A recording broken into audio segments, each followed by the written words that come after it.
their starting pitcher, Gio Gonzalez. So we're set to go. It's the Game Time weather tonight, brought to you by, as always, the Santa Cruz Beach Boardwalk. The admission is free and the boardwalk is open daily, 63 degrees, very clear. It's another, and I say this almost every night, right? A beautiful night for baseball. It was a very nice night. Nice. A little bit warmer tonight than maybe last night. Let's take a look at the Texas Rangers starting lineup. It's brought to you by McDonald's. Joaquin Arias is at second. Michael Young at third. Marlon Byrd is in center field. Andrew Jones will be the DH. He'll hit in the cleanup spot. Hank Blaylock at first. Josh Hamilton at right. David Murphy at left. So three straight left-handed hitters against Gio Gonzalez. Jared Saltalamacchi, the catcher. Elvis Andrus is the shortstop. A's lineup like this defensively: Scott Hairston at left, Rajay Davis in center, Jack Huston right. Bobby Crosby's at third, Cliff Pennington and Mark Ellis are the double play combination. Tommy Everidge is at first, and Kurt Suzuki is behind the plate. Gio Gonzalez, first ever start against the Texas Rangers, couple of relief appearances, has not allowed a run, making seventh start of this season for the Athletics. And Gio's last two starts, how about that? 1-0 with a 3 ERA. Those two, of course, coming against the New York Yankees and the Boston Red Sox on the road. So he returns after winning a couple of games in the month of July. His first start in the month of August. So Gio, just keep it going because he has been pitching well, and there's no reason for him not to continue. Well, you see those two starts, and obviously the numbers are very impressive. 14 strikeouts in 12 innings, just the 5 hits allowed, but even more impressive, Ray, those two starts are on the heels of the start against the Twins where he just really got knocked around. 11 runs in 2 2/3 innings. So he has bounced back from a very tough start. So he will try to make it 3 very good starts in a row as he faces Joaquin Arias as we get underway. Arias was the leadoff hitter and the second baseman last night, and he went 0 for 4.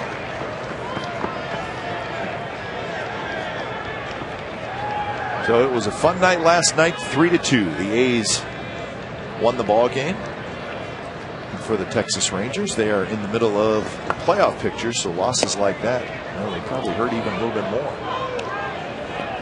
Mark Ellis, a big 2-out hit last night. Got it to Rajay Davis. What was that note we showed in the 9th inning? They were 50-0. Charlie are leading after 8 innings.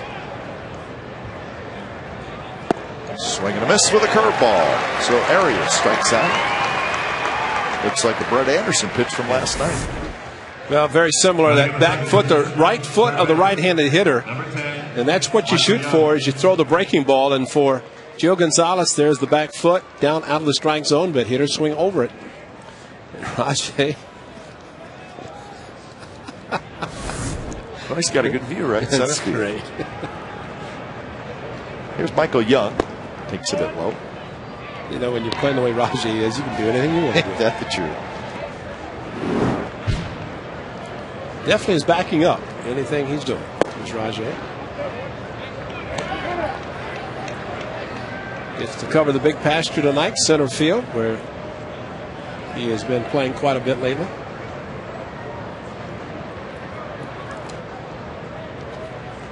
Two-0 to Michael Young. Young with the 5th best batting average in the American League at .324.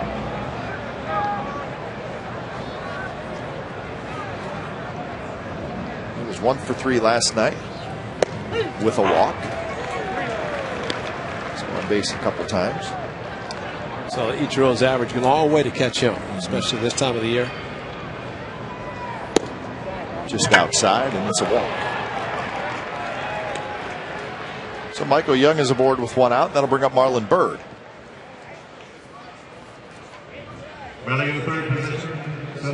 The Rangers had 7 hits last night, all singles. It's the lone man in the sun, and it's Jack Cust.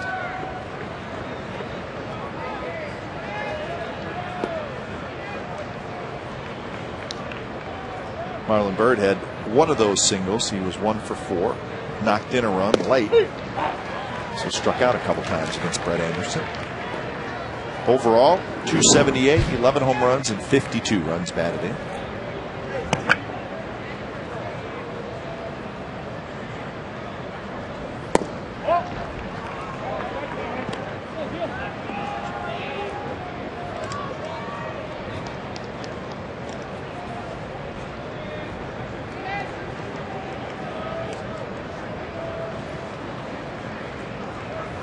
Swing and a miss. Bird chased that pitch last night as well.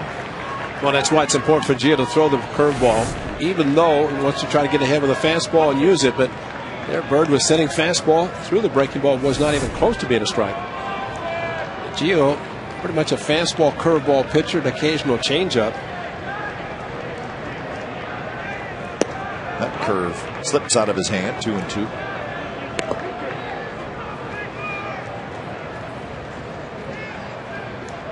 Brett Anderson, a good performance last night. Unfortunately, a no decision. A couple of earned runs and 7 2/3 innings. Kept the team in the game.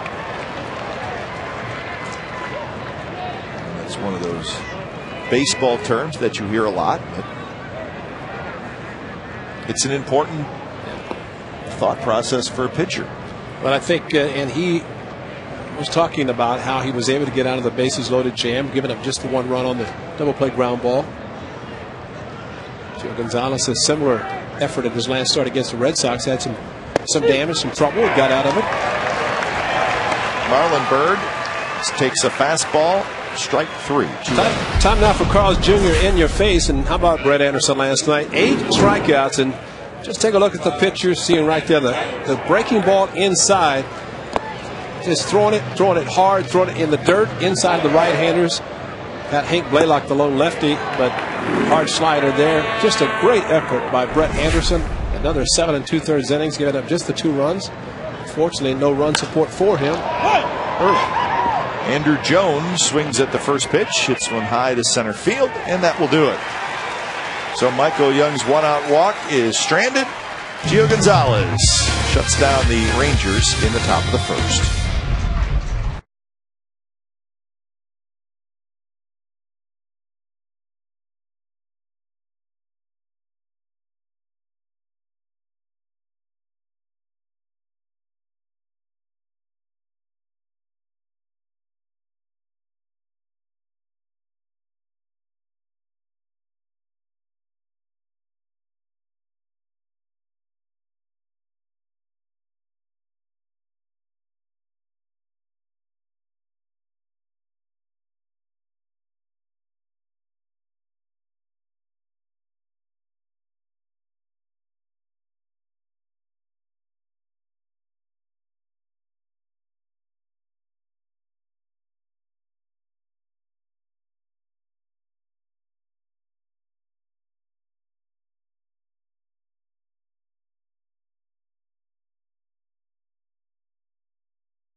You by McDonald's.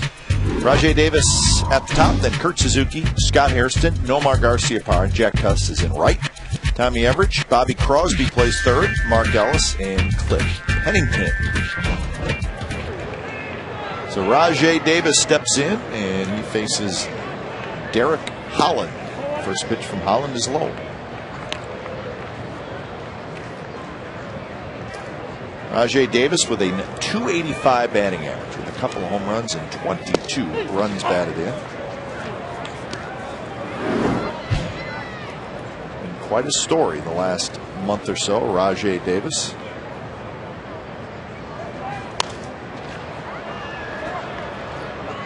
Look at some of the notes on Davis. Third most RBIs in the American League since the All-Star break. It is amazing. 16. You know, we were talking a pregame show about Rajay leading off, and Brandon, he has everything you need at a leadoff hitter. Be able to get on base, steal bases, and Has a little pop occasionally to hit a home run. But it's what he's done.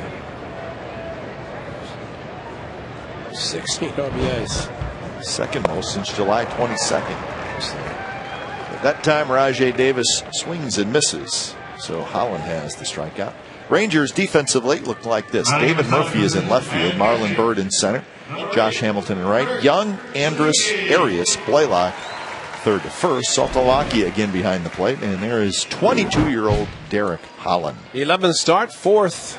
Actually, he's made 4 starts since the All-Star break. And one thing the Rangers put him in the rotation. He had a couple appearances against the Athletics. That game in the afternoon that Mike Francisco gave up a solo home run. Adam Kennedy.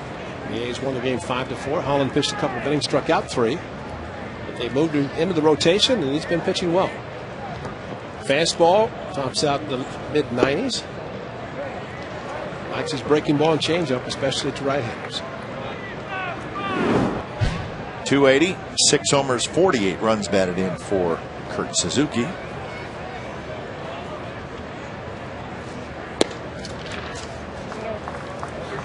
Well, Holland is coming off a terrific start. It's the Seattle Mariners. He went 8 2/3 innings, gave up 2 hits and just 1 run with 10 strikeouts. Obviously, he got the win. And he is trying to build on that.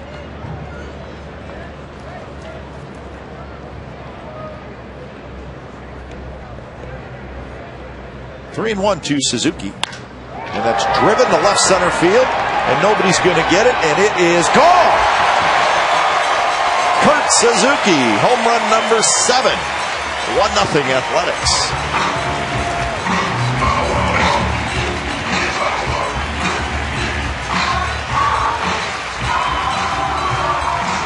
Nobody's going to get it. Boys, talk about a shot. Kurt Suzuki, a 3-1 fastball right down the middle. He took a 3-0 just to the outside corner and then just crushed it for the home run, his 7th of the season. And his last 3 have come against right-handers. The first 3 against lefties, so he goes back against the left-handers. Considering he went from June the 26th to July the 29th between home runs, so nice to see him hit his next one on the 4th of August. Or 4th of August, and boy, he did not miss the fastball. Pitch was down. Scott Hairston bounces one. Left side, Michael Young. First to first, 2 outs. Well, very controlled swing by Kurt Suzuki, and looking fastball, and well, that's a great setup. Great extension, follow through. And it wasn't really just trying to load up and just trying to hit a home run. It was just a nice, easy swing. And the result was a line drive. Now, that's a single in Boston. Yes. It's off the Green Monster about 3/4 of the way up. Camera's back to Ellsbury, and he throws to second, and Suzuki has to stop at first. Here, it's a home run, and the A's lead 1-0. That's a good call. Garcia Parra swings at the first pitch, fouls it back. Nomar, the DH tonight, hitting in that cleanup spot, 267 with a couple of home runs.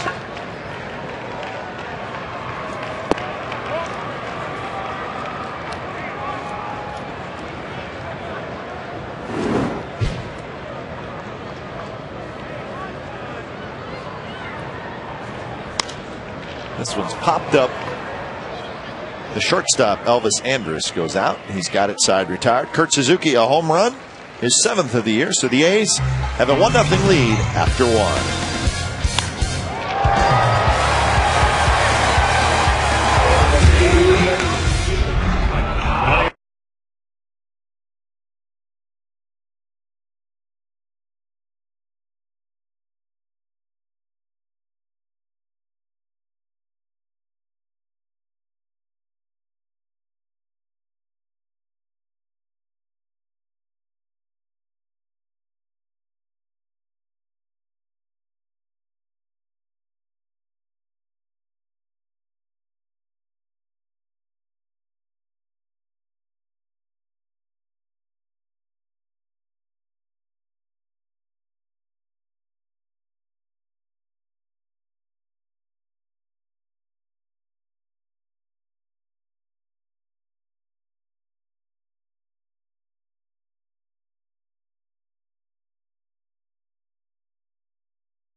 A's Baseball on Comcast Sportsnet California is brought to you by Supercuts. Bull market looks, bear market pricing. Supercuts every time.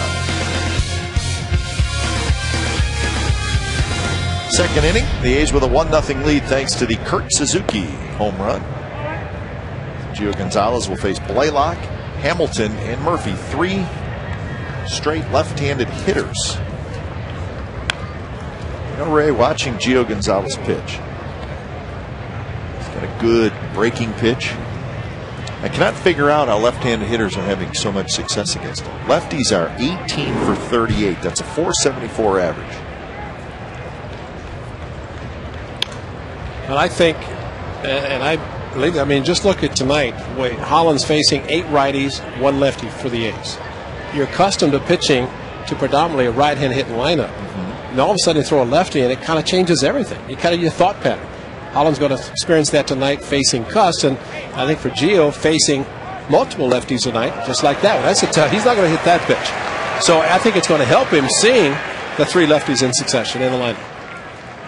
But the hard breaking ball, this one works very effectively, but imagine the righties, how difficult it is to see that pitch, whereas a lefty, if there's any hanging to the breaking ball, you're going to hit it. Just because it's just right in your swing. But for the righties, it's just that back foot. You have a tendency to throw it much harder where you guide it maybe a little bit more to lefties. But to righties, just let it go, throw it as hard as possible.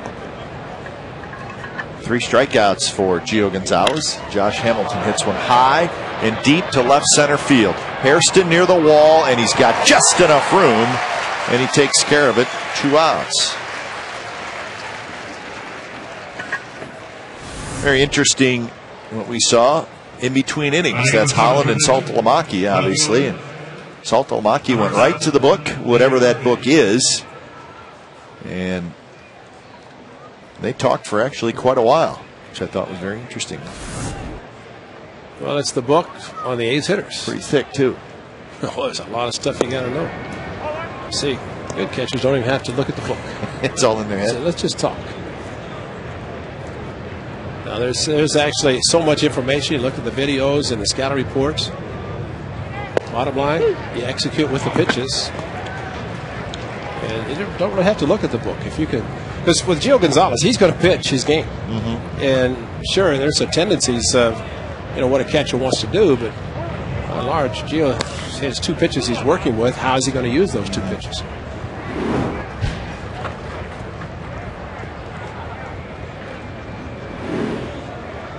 Two and 1 to David Murphy. Good pitch down around the knees with a fastball. 2 and 2.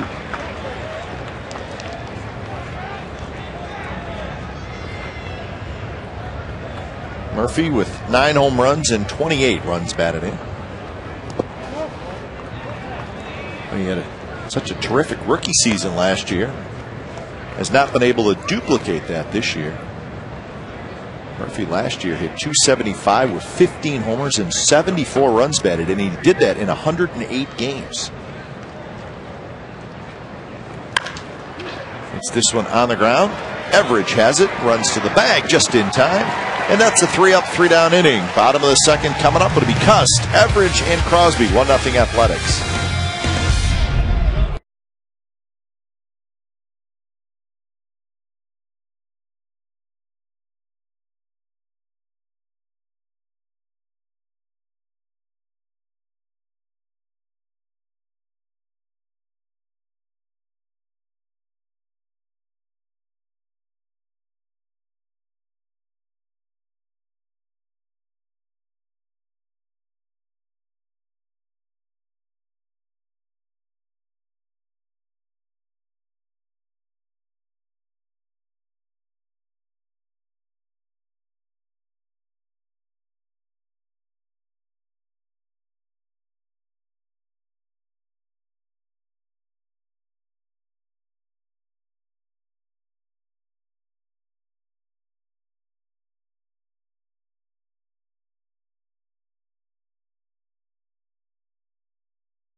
Football reports from the training camps and big news out of the NHL. Jeremy Roenick retires after 20 years.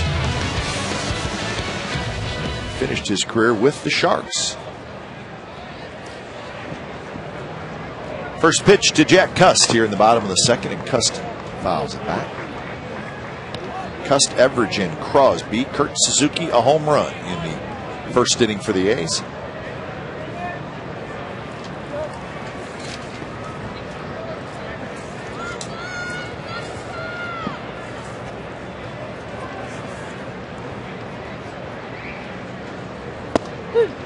Cust was 1 for 4 last night. That one hit was a big one. It came with 1 out in the bottom of the 9th inning. And it got the 3-run rally, the game-winning rally started, and it was an infield hit. 0-2 pitch, swing and a miss. And that's the second strikeout for Derek Holland. So there's a pretty good chance the splits, as they call, the lefties versus Holland versus the righties, are not very good, and that's why there are 8 righties facing this left-hander, and he went right after Jack Cust for 3 pitches, including a finished with a slider to the outside part of the plate, off the plate maybe. But he looks like he can be very tough against lefties. First pitch to Everidge, down and away. Everidge also had a big hit in the 9th inning last night. 2-out hit that kept the inning alive.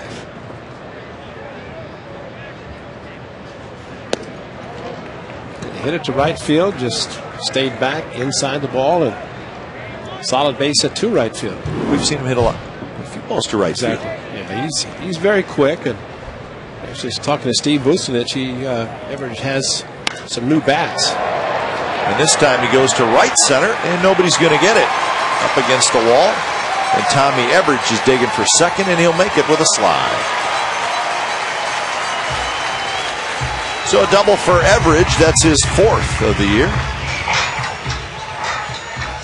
That time he showed good power the other way. Well, again, he stayed inside, and he talked about the new bats he was using up in the batting cage. And he was talking to Steve Vucinich. Vuce was asking him, he said, I like it. And believe it or not, he uses a 34.5-inch bat, 32 and a half ounces. And Vuce said, that is heavy.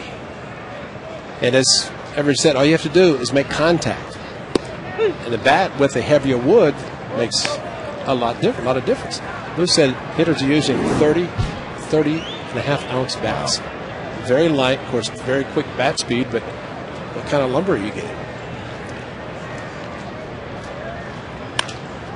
Bobby Crosby, shallow left where Murphy has a beat on it. I mean, you think that Babe Ruth used a 52-ounce bat. Yeah, but that's one of the things that's changed a lot over the last 20 years in baseball is the weight of the bat. Yeah. There's probably more pine tar on those bats to add another ounce or two than they come when they're raw.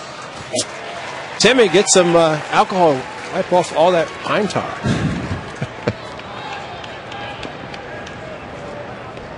The article in USA Today about the maple bats and the breaking and how they have to monitor every break, who's pitching, what inning, what's the count, where you. Yeah, they're trying to figure out what to do.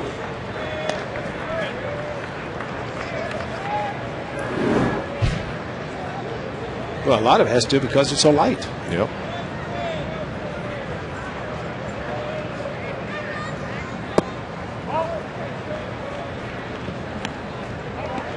Yeah, that's a good point. I mean, maybe more bats are breaking now because everybody uses a thin handle. Exactly.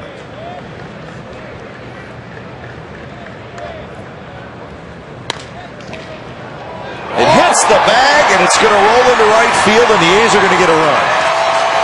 Mark Ellis is going to say, I'll take it. And that's an RBI single for Ellis. Blaylock was there, and it just caught the corner of the bag and shot past him. This guy back in the screen over here saying, oh, no, that's the manager of the Rangers, Ron Washington, saying, that's not good because that was going to be an easy out. Blaylock could not get to the ball before it hit the bag right there. Changed direction, and no way Blaylock could throw his body in front of the ball to block it. So Mark Ellis, that's a good night. That's a good start. Yes, it is. So Ellis gets RBI number 26. And Mark Ellis goes, and he's going to make it quite easily, thank you. So stolen base for the A's, their first one in the last 4 games.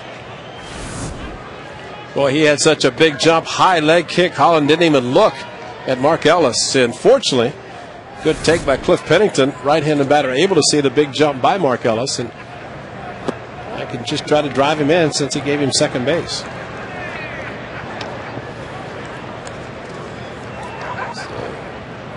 Cy Waller, of course, all the scouting reports. And Holland actually has a pretty good move. He usually uses a slide step, which would keep the runners closer to first base. Maybe he just was upset that the ball hit the bag. Should have been the dugout. But Cy Waller with the stopwatch. He is getting the time that Holland takes to deliver the ball to the plate. That's the watch and the stopwatch that Ricky Henderson was talking about on Saturday. Grounded to Michael Young, who looks a little shaky on the ground ball, but he's able to handle it. And he's a Gold Glover. Side retired a run for the A's. 2-0 after 2.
Needed funds to support the high school baseball programs in the Oakland Athletic League.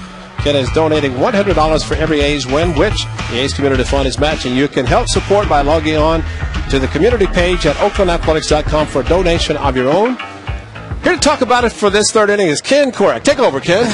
Hi, Ray. How you doing, buddy? Hi, Kite. What's happening? These are usually your 2 innings off, but yeah, I know. It's good to be with you. Yeah, you know what? This charity work you're doing is great. I know you did it last year. How much money got raised last year total? We raised $27,000, Kite. So a lot of help from the community, a couple local businesses involved as well. So real gratifying, and I think it's kind of apropos right now to talk about it with the ceremonies honoring Ricky Henderson here on Saturday night. Ricky, of course, as you guys know, from Oakland Tech. So basically, you want to help out the sports programs for these Oakland high schools who, quite frankly, I mean, times are tough now, and the first place they look a lot of times to make cuts, unfortunately, is at sports, right? That's right, and raising money for the baseball programs in the Oakland Athletic League, the 6 public high schools. And you're right, and times are tough, and it's tough for people to make donations as well. So I'm fully aware of that, as you guys know. So, but we're doing our best this year, and trying to raise some money again this year. Well, we know that you're donating $100, as I just mentioned, for every win, and we hope the A's win 162, so you can really come up with a lot of money. The A's, that would hurt, man. Yeah, I know. The A's match it. But what about as far as people? And I think you told me that we were in Boston, and someone came up to you and said that they had followed and had made a donation. Correct. Yeah, it's so easy kind of explain to do. how people can. Well, the easiest way to do it, Foss, would be just to log on to the A's website, to oaklandathletics.com, and then there's a little link to our charity, which is A's Winning for the Community, and all the information is there. The donation is tax deductible, and it actually runs through the A's Community Fund, which in general has done a lot of great work raising money for great causes in the Bay Area, as you guys know. Now, familiar name, Bip Roberts, is at which high school? Skyline. That's right. Yeah. So he's there, and I think was a recipient of some of the funds from last year. They had a great year, too, this past year. But you think of some of the great players that have played days gone by, like Frank Robinson and Veda Pinson. And, you know, the list goes on and on. But I've talked to you about this before. Those names that you just threw out there in that great history, that's really what got you thinking about this, right? It did, yeah. And also the new field that was built for Oakland Tech. I kind of got involved with that project to build a new baseball field there, and then it kind of led to the idea to start the charity. Cliff Pennington on the dive, and that's the second out. But really, and it's really not about trying to get players to the big leagues, although that would be great. You know, that'd be an added bonus, but just to give kids the opportunity to play. And, you know, like Kai said, money is difficult, and, you know, it's important for equipment, bats and balls and gloves and bus rides and field maintenance. And so, yeah, it's very important. There's no doubt. And it's just a great opportunity for kids to play baseball. And I know in a lot of cases it keeps them on the straight and narrow because they are playing some sort of sportsman. In this case, baseball, which the equipment is very expensive. So it's great that you're doing it, and we hope that donations continue to come in. Yeah, we might find a young Ray Fosse somewhere. And you know, also a lot of the after-school programs, music and the arts and things, those are the things that seem to get cut. Swing and a miss, strike three. Kenny, thanks you guys. Great job again. Okay, thank you, buddy. Thanks you guys. Great job, buddy. 2-0, the A's over the Rangers as we head to the bottom of the third.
They lead 2-0, bottom of the third, and it's the top of the order for the A's. Rajai Davis.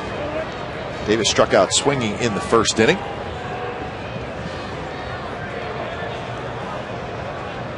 Davis, Suzuki, and Hairston. A's with 3 hits, including a home run by Kurt Suzuki. And Davis drives into left field, but got it off the end of the bat. Murphy toward the line. He's got it. So 1 out here in the third. Well, last night, this is against C.J. Wilson. Rajai Davis down in the corner. Mark Ellis all the way from first base. There's Nelson Cruz banged up a little bit in the outfield. So Rajai Davis off the bench. A 2-run triple.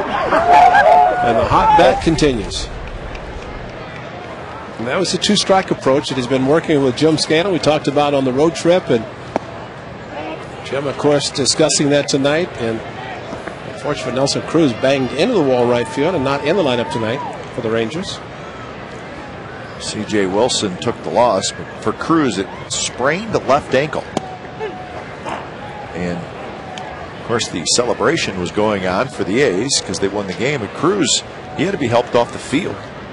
So it was a scary moment for the Rangers and their fans. But Cruz listed at stay today. Michael Young behind the bag, straightens up, throws, and a very nice play by Michael Young for the second out. Time now for a Subway Eat Fresh Ask Glenn and Ray question. Remember, you can log on to csncalifornia.com to post your question. Martin in Redwood Shores asks, it seems like in the last few seasons that the A's have had a lot of walk-off wins. Is this true? Martin, it is true. Most walk-off wins since 2007. The A's are third on the list behind the Marlins and the Rays. So Martin must be watching close. Yeah. So he's right. Walk-off wins since 2007. The Marlins, they keep doing it. Yeah. It's unbelievable the way they seem, especially at home, to always find a way. Just the other night, home runs in the ninth inning. Yeah. Ogna tied it. Is it Ross? Ross against the Cubs, I believe. I can hear Ron Santo right now. Oh, no. No.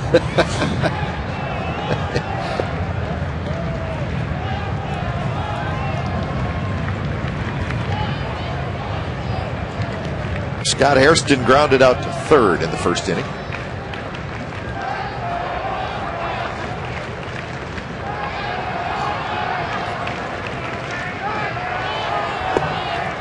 Drop slow. I'd have to admire Scott Hairston because he continues to play. The quad that he injured is still not 100%. And when he runs to first base, as he did in the first inning, he's not really running hard, and it's smart. You really have to watch if he wants to play, because if he tries to stretch out. But he says the time he's coming back hitting, he had to miss for 4 days, 4 games. And so, you know, people will look at it and say, aren't you running, aren't you hustling? Well, sometimes you just play a little bit under control so you can stay in the game. Second baseman Arias has it. And so a 3-up, 3-down inning for Derek Holland. Fourth inning coming up, 2-0 Athletics. A's fans, be sure to get your tickets for Sunday, August 16th.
Number 10, Michael Young.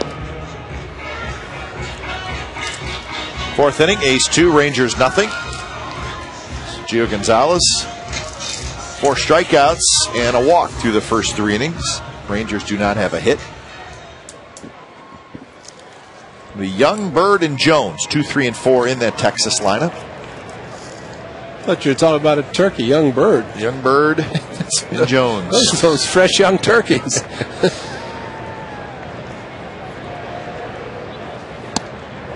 Michael Young, the only base runner in the game for Texas so far. He walked with 1 out in the first inning.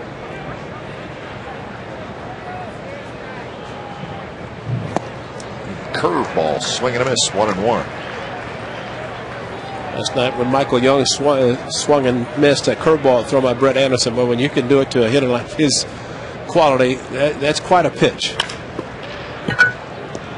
Bobby Crosby handles the in-between hop and throws out Young, 1 out. He has been very consistent. Of course, Polanco the best against the A's at 379, but Michael Young right there at 344. Ichiro, Grady Sizemore, and the other Manny guy who's now in the National League. Grady Sizemore is going to have the surgery at the end of the season in the elbow, which is a good idea, but he wants to play the season. I'm sure where the Indians are right now, people say, why not just do it? But he wants to play. I'm admired for that. Gonzalez throws that curveball again to Bird, and Bird swings and misses.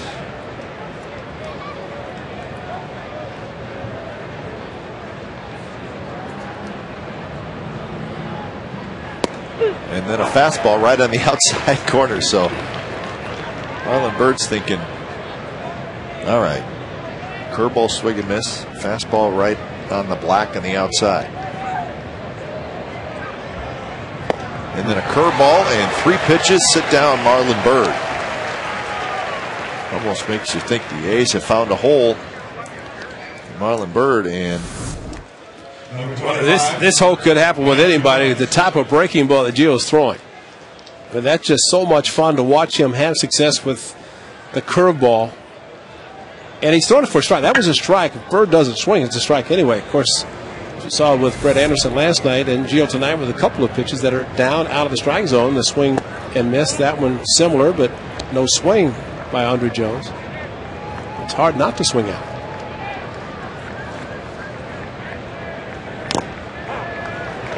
Andrew Jones hit a fly ball to center field to end the first inning.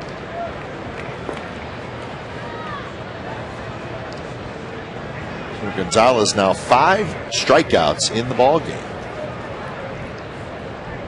48 pitches so far.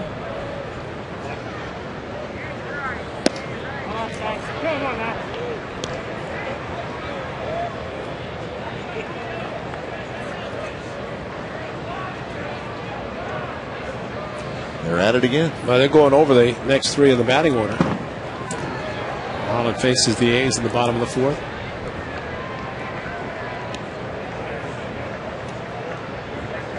Usually they have the meeting before the game, pitcher, starting catcher, pitching coach. And before the series begins, all the pitchers are involved, but this looks like the lineup. And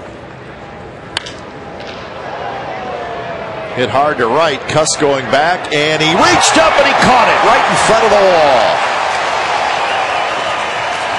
Jack Cuss with a terrific play. And that is 11 in a row retired by Gio Gonzalez, and he gets a little help from Custon Wright. Start your engines. It's time for the new Oakland A's duck racing.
that man, Jack Cust. We'll show you the great play in just a moment. It'll be Garcia Parra, then Cust, and then Everidge here in the bottom of the fourth. Omar pops a foul back. Derek Holland had a 3-up, 3-down third inning.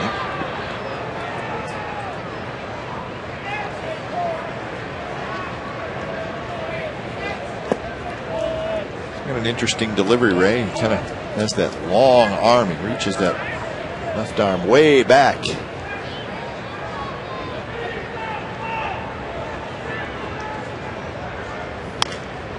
Well, we're reminded by David down in the truck that center field shot. The fan just lost it down the left field line. But if you look at Holland from the center field, from his back, he must have watched some tapes of Mark Mulder. Yeah. A little bit. Nice reminder, David. That is a Mark Mulder setup. And watch this. And that's perfect. Same right there. A little pause and then long arm.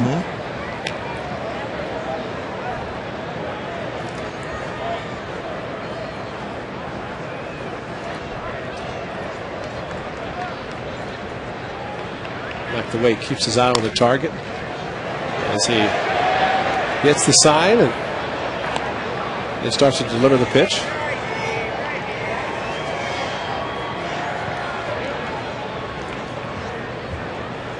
Holland was the 25th round draft pick of the Texas Rangers in 2006. And really another one of those young pitchers who's learning at the big league level. He only pitched 2 years in the minor leagues. And look at the total amount of innings pitched, 217. And that's not really a lot. Fastball, swing and a miss. Well, it is time now for the Mercedes-Benz E-Class. Attention, assist to the game. And if you want to see a Gold Glove style play, watch this play as Andrew Jones hit it, and it looked like it was going to be off the wall, but there's Jack Cust reaching up and into the Aquafina sign, bang it against the sign. Tremendous play, hanging onto the ball and concentration all the way, looking the ball into his glove. That is a great play by Jack Cust. Gold Glove right there, boy. That's nothing better than that. Oh, they appreciate it. Surprised the ground crew didn't get up and give him standing ovation. Gio appreciated it, that's for sure. Well, he fell behind 3-1 and challenged him with a fastball. Jones hit it, didn't pull it, but took a great play by Cust to save it. 3-0 now. Cust, who struck out in the second inning.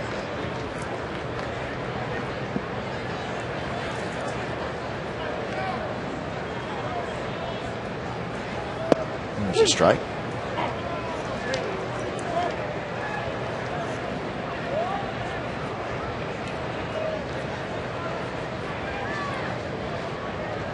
Cust has 12 walks in his last 7 games.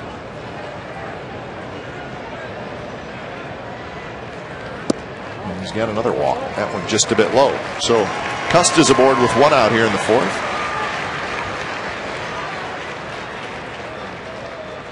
First walk issued by Derek Holland. First baseman, number 21, Tommy Everidge. So Tommy Everidge steps in.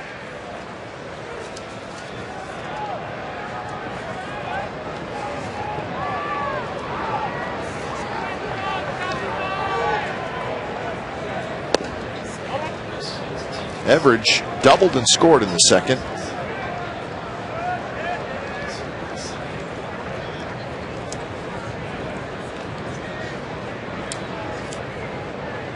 Everidge scored on the Mark Ellis single.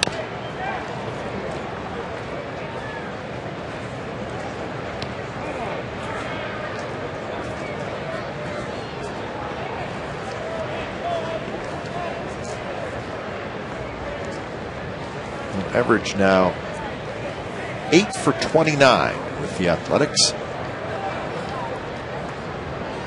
And 8th consecutive game that he has been in the starting lineup since being called up, so getting a chance to play.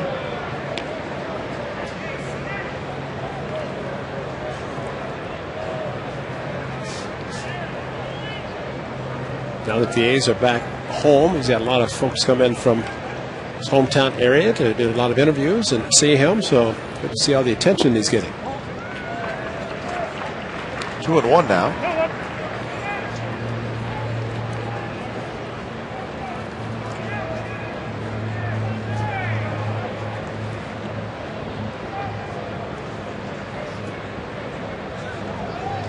Bobby Crosby in the on-deck circle. He's trying to add on to their 2-0 lead. And now 3-1. So a good take by Everidge, and he gets himself in a hitter's count.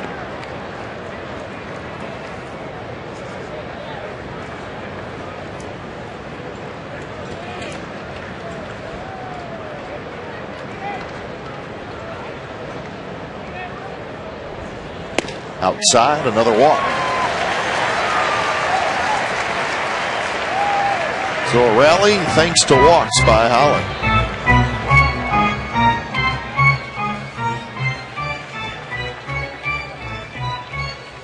And the Rangers come into tonight's game 4.5 games behind the Angels. And the Angels are opening up a series in Chicago, and the White Sox just scored in the bottom of the 9th to beat the Angels. The Angels had won 5 in a row. And they had the lead till the White Sox tied and then won it in the 9th. Remember, these Rangers will go to Anaheim this weekend. First pitch to Crosby is a strike.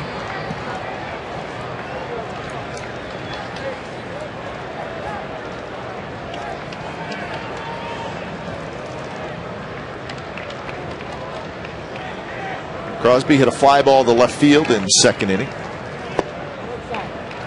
1-1 the count.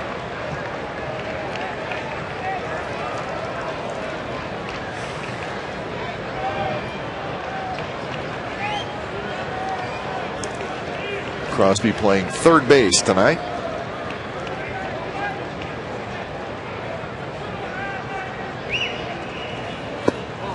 So Bobby has been in the starting lineup just about half the time.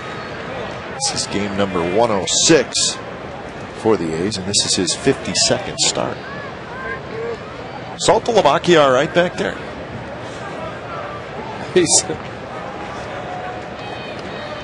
He's thrown 2 back to Derek Holland, and he has not looked right. Not quite sure what that's all about.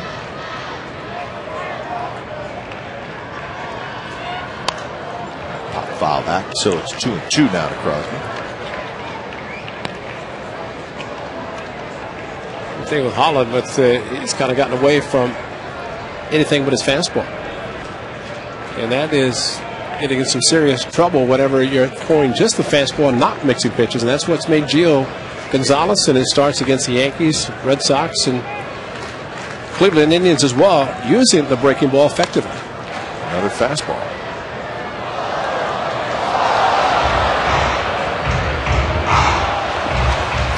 No matter how good your fastball is, it'll usually catch up, or they will usually catch up to you. You just keep throwing it. And Holland's seems to be straight, too. It does not have much movement. Natural tailing action from a left-hander.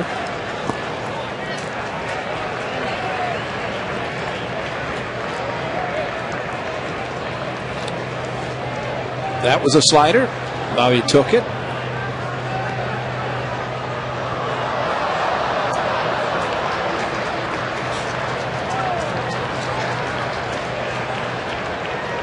So 3-2, 1 out. Everidge with a good lead, not being held.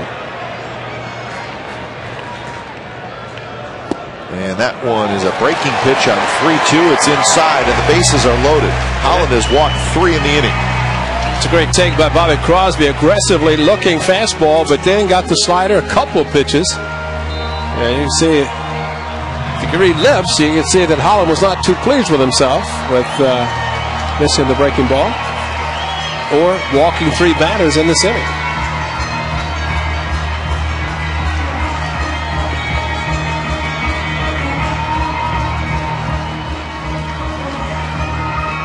So Mark Ellis, who had an RBI hit, ball that actually hit first base and skipped past Blaylock, got a run home.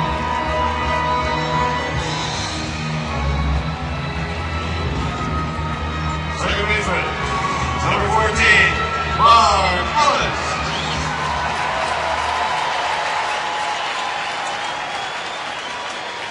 Mark a big hit last night, and surprisingly, of course, in the 9th inning, talking to Mark after the game, the ball hit to left field for the base hit to score the first run. He asked, was Michael Young playing no doubles, playing close to the line at third base, and the ball actually got into left field because he was playing close. Of course, now early in the game, he's playing a normal position. That opened up the big hole, and that's the one Ellie hit last night into left field.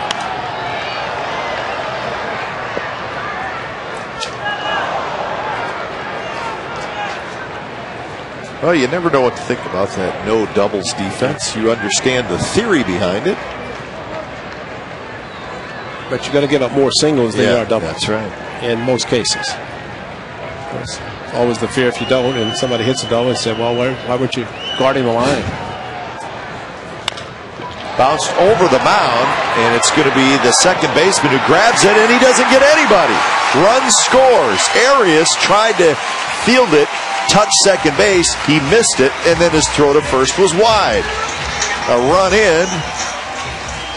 It's going to be a base hit for Ellis. Give him an RBI. Not a great effort by Arias at second, but it was Jeff Nelson, the second base umpire, immediately saying he was safe. He pulled him, actually was not on the bag, and he's saying right there safe, and then the off-balance throw to first base. Mark Ellis just reaching for a fastball outside, and he came close, and almost the point that Arias kind of double clutch. He hesitated before he went out. Ron Washington's going to go out and question Jeff Nelson. Because to be honest, Nelson was to the home plate side of second, and watch Arias. I think he thought he touched the bag, and he might have. He might have, and I don't know that Jeff Nelson had a good enough shot to be able to see it. Yeah, he didn't step on the bag. No, but he bumped up against it, or at least it looked like he may have. And that's where Arias needs to give the manager a little bit of help by at least argue saying, a little bit. Point it out, and not that it's going to do that much good. Usually it doesn't. But so Mark Ellis, as we have seen, gets 2 strikes and he gets a hit. See if you can see where he might hit the back of the bag with his left foot, and then watch him hesitate. He got the bag. See how his foot kind of goes up a little bit to the left? I think he got it just enough. And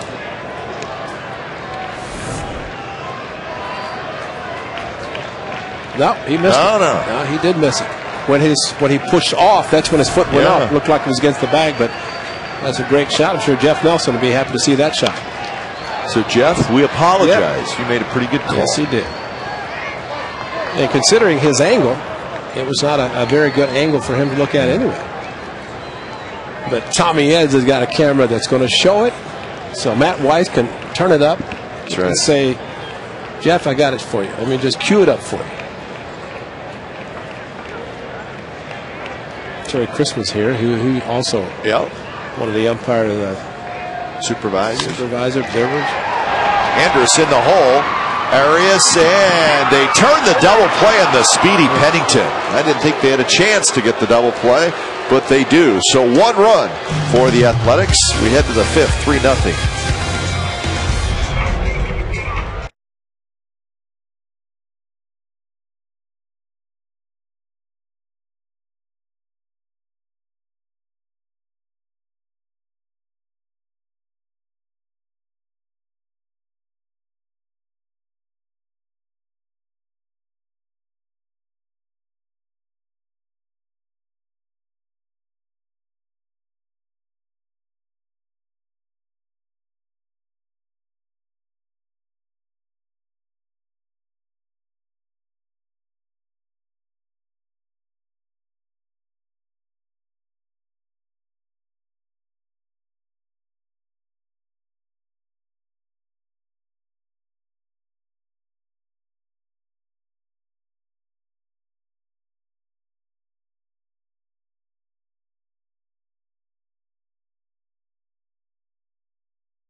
A lot of action around second base. Well, what a very good dirt play turned by the Rangers. This ball in the hole, and yet it was Elvis Andrus to Arias at second base. Flipped him, did Mark Ellis, but got the ball away, able to get Cliff Pennington. Mark Ellis, a tremendous slide, great effort to take him out at second. Clean slide as Ellis able to reach back to second base, but Arias was already airborne, got rid of the ball. And you're right, with the speed of Pennington, you would not think where the ball was initially hit that they were going to be able to turn two. I didn't think there was any chance, and they did. Omar liked it. Yep. Double play part of it anyway. They're trying to explain what happened on the ball up the middle by Ellis, that bag was not touched. And if anything, you'd say, get the one out, don't worry about double play. If you have to stop to reach back to get the bag, do it. Granted, his momentum was carrying him pretty fast past the bag. Big swing by Blaylock, and it's 1-2. Blaylock struck out swinging in the second inning, one of 5 strikeouts for Gio Gonzalez.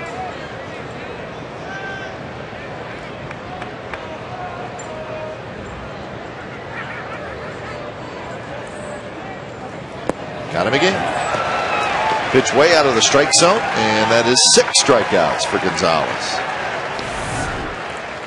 Well, it's hard, and Hank Blaylock not able to recognize the breaking ball. And usually, we were talking earlier about the lack of success before tonight that Gonzalez has had against lefties, but a lot of times you can recognize the breaking ball and the sharpness of the break, and it's going to be out of the strike zone. But tonight, it's not been the case, especially with Blaylock. Josh Hamilton hit a fly ball to deep left field that Hairston caught near the wall.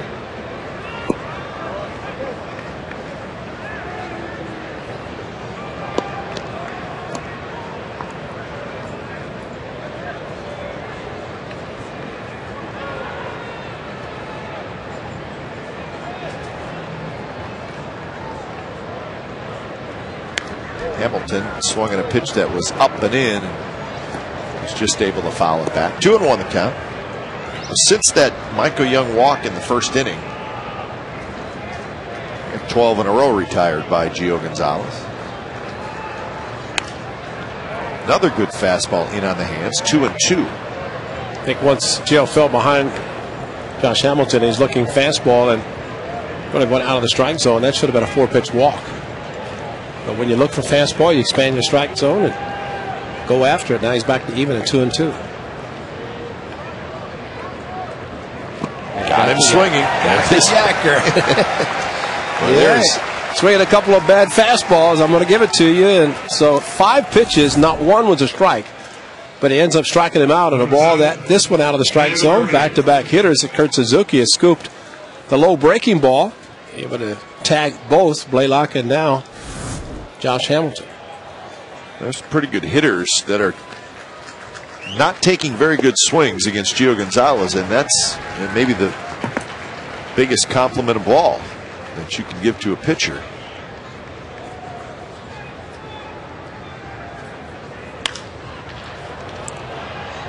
That was a better swing by David Murphy as he fouls the fastball down the left field line. But it's 0-2.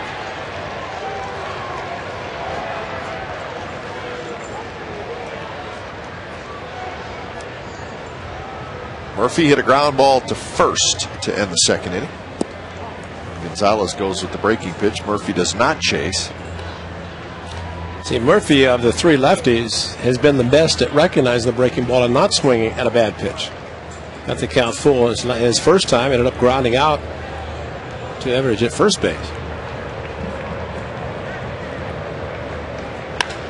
There's a curveball, and it's lined to right. Cust will play it on a hop. So that one hung up there, and Murphy has the first hit for the Rangers, and it comes with 2 out in the 5th inning. And that's probably one of the first breaking balls that he did not throw hard and left it up, and more of a drop down instead of 3/4 to get the sharp bite that the lefties as well as the righties have been swinging and missing.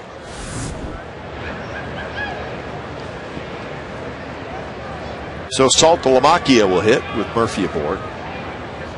Curveball drops low.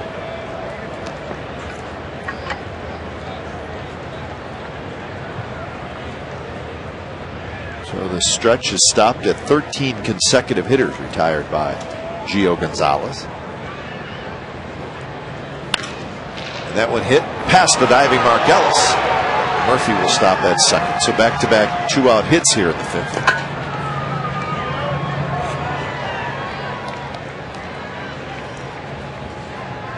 Number 1. A fastball missed with the first. It came right back with another one, and the outside part of the plate, right back up the middle. Good effort by Mark Ellis. Could not flag it down.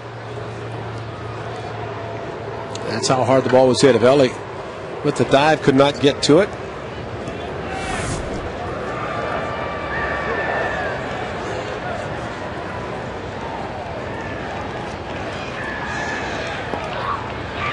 So Elvis Andrus, the 9th place hitter, steps in.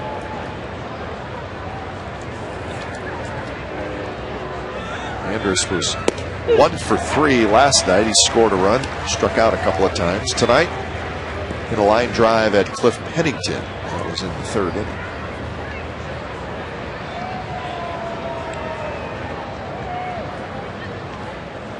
inning. Strike 2 with a fastball, 0-2.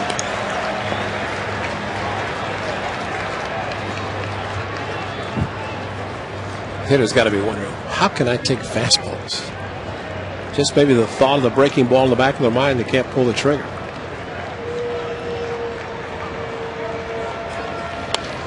Another fastball, and Andrus fouls that one straight back.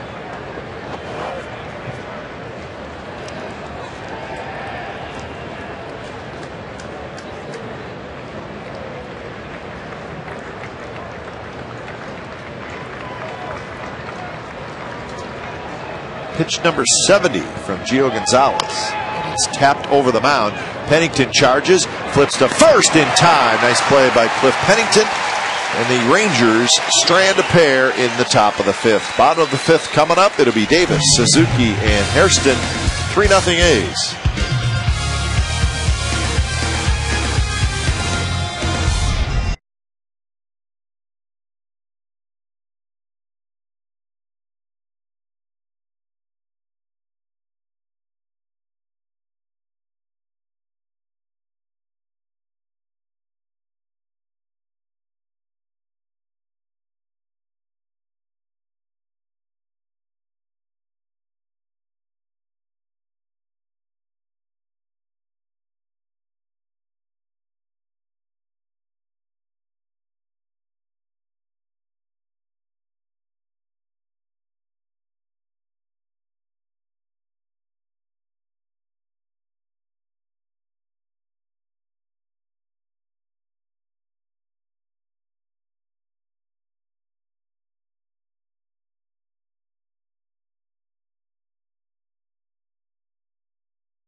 Rajay Davis will lead things off against Derek Holland. Davis, Suzuki, and Hairston. A little bit outside to Rajay, who is 0 for 2. Strikeout and a fly ball to left field.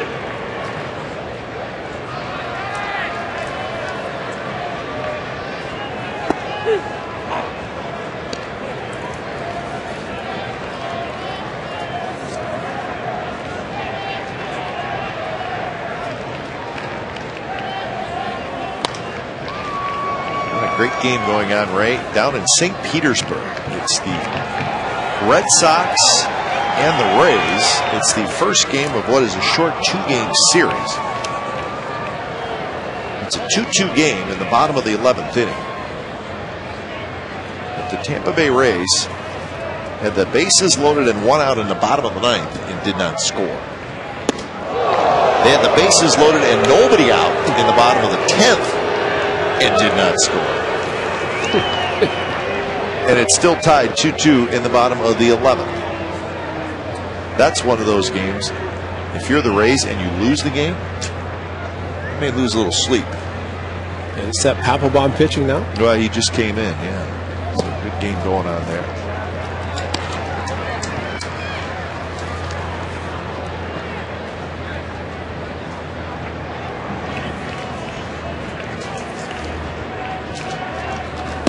Just off the plate, and it's a leadoff walk for Rajai Davis. Day after tomorrow. Today is Tuesday. Tomorrow's Wednesday. The next day is Thursday. It is the final game of this series. It's also a mug root beer float day, and it's presented by Pepsi. And it is coming up Thursday, August 6th. The A's will host the Rangers. 12:35 is the first pitch, and Celebrities and Athletics will be serving floats made with Flyers Grand Ice Cream. We know they're good because we had one last night, and that is beginning at 10:30 a.m. in the Eastside Club. Floats are just $2, and you can get autographs and photos for tipping extra, with the proceeds going to the Juvenile Diabetes Research Foundation. Ricky Henderson will also be there. He'll be signing photographs for a donation with proceeds going to the A's Community Fund. Get tickets online, oaklandathletics.com.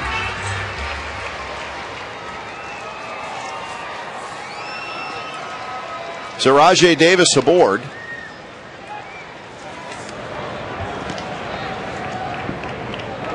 So 4 walks now for Derek Holland. The walks really got him in trouble in the 4th inning. Well, we saw Mark Ellis steal easily a couple of innings ago, and actually without a throw. Rajai Davis, if Holland has a high leg kick again, Rajai will be going.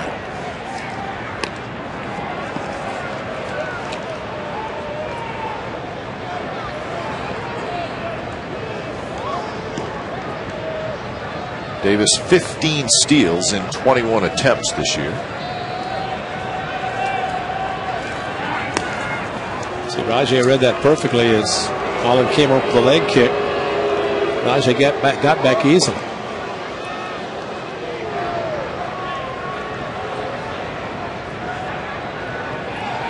And he threw it away. Here we go. Rajai hits the bag at second. Rajai's headed for third, and they will hold him up. If he had not had to dive back into the bag, I mean, when he was running, you know what he was thinking, don't you? I'm going to go all the way. Run, Rajai, run. Tell you, with the first baseman, second baseman, right fielder going after the ball, a couple of guys in the bullpen. Look at all the players down there. Rajai with a quick throw by Holland, and Rajai's on the run.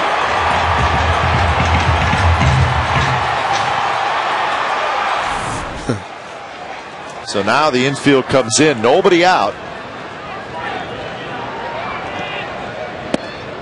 You know, watching that play, if Holland makes a good throw, yeah, he's got a good chance to get Davis because it was a quick throw. But the reason he threw it away is because it was a quick throw. Right? Well, he stepped off like Dallas Braden does, and when you step off with a back foot, you don't have much control when you're throwing it.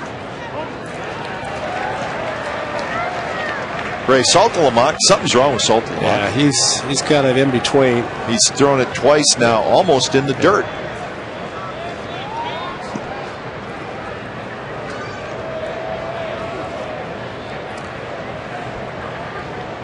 Two 2-0 to Suzuki. That one's outside. That time he fired it back, which is probably the best thing to do. So 3-0 with Scott Hairston in the on-deck circle.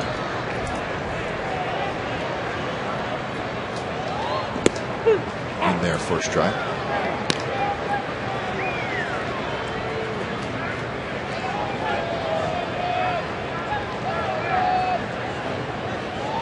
Now, last inning, the A's had the bases loaded, could only get one out of it. 3 walks by Holland helped, but got to take advantage. You get a runner third, less than 2 outs. Suzuki on a 3-1 fastball in the first inning of Holland. A line drive. Ball was supposed to be away, ended up down and in, and Kurt just dropped the head of the bat. And a home run over the jagged edge.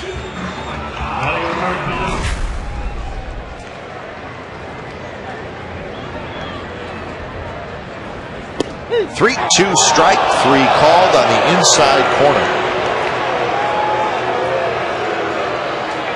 So that's 1 out here in the 5th. And not a bad pitch, I think.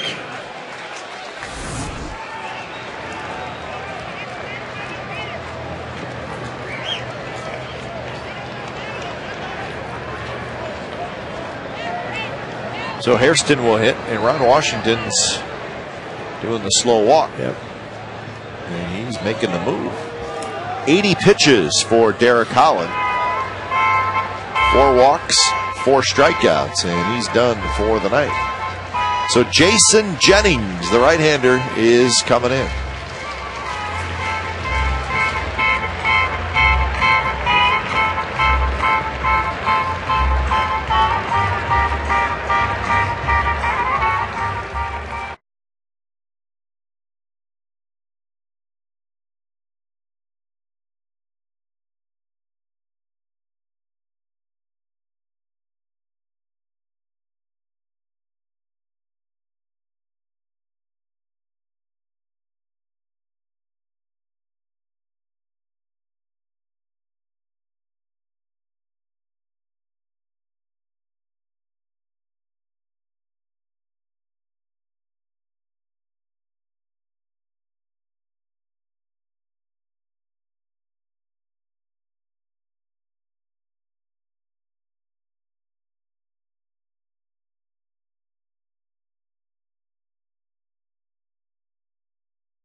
Daniel's Tennessee Whiskey. Please drink responsibly. So Derek Holland gets a little chat from his manager.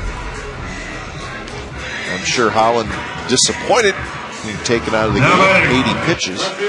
Number 12, Scott Hairston. Especially just 4 in the 3rd innings, but 4 walks contributed to the higher pitch count. 30 pitches in the 4th inning. 38 the first 3. Jason Jennings, 38th appearance. A couple of appearances against the Athletics. Remember the home run he gave up to Matt Holliday? Yeah. Holliday's first as a member of the Athletics. On the 30th of April, that was right center field at the ballpark in Arlington. Infield stays in. Hairston the hitter. Davis at 3rd. Jennings is not overpowering with his fastball.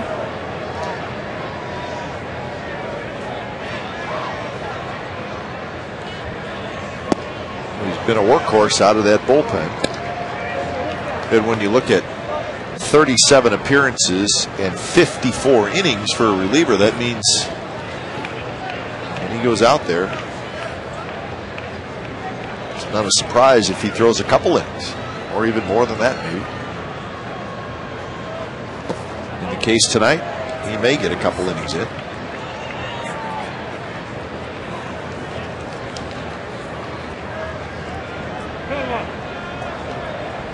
Jennings, long time, pretty good starter for the Colorado Rockies.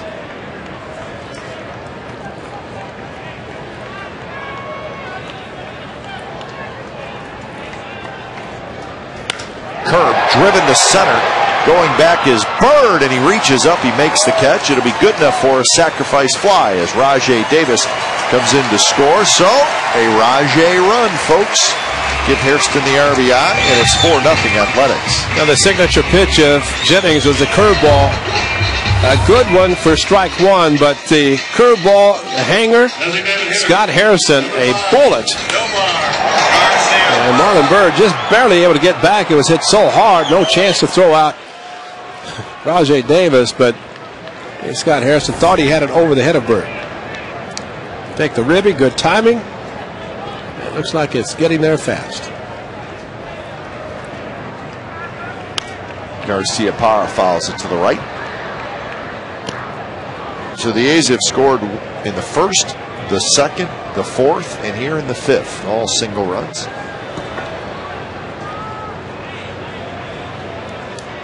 Garcia Parra, a pop out to short and a strikeout.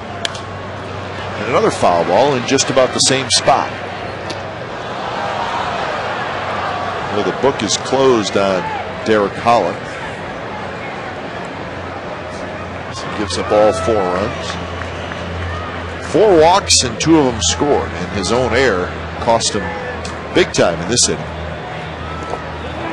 Garcia Parra goes around on a pitch in the dirt, and the side is retired, but a run without a hit for the Athletics. So we head to the 6th inning from the Coliseum. It's the A's 4, the Rangers nothing.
That would be August the 15th.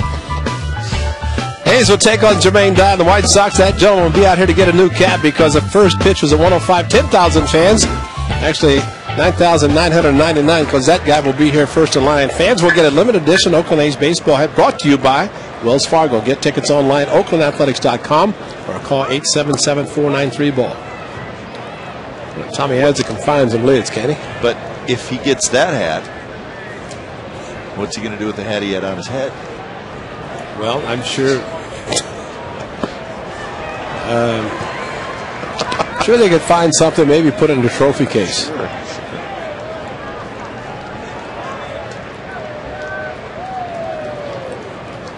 It's a nice looking cap. The elephant with the crossed bats. Mark Ellis grabs it, fires to first to get Arias. See what Evans did? Get back. Tommy started after it and said, wait a minute, Mark Ellis is playing second. I think he's going to cover some ground. And it's a learning process. And fortunately, Tommy Evers was able to get back quickly enough to take the throw from Mark Ellis.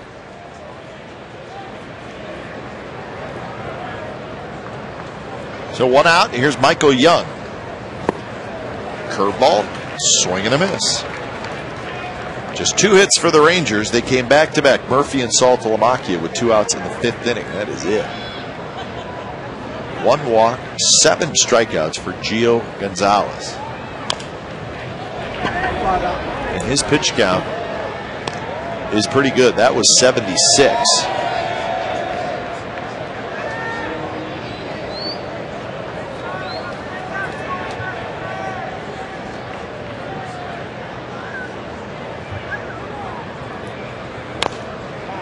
Young on 0-2, just gets a piece of it.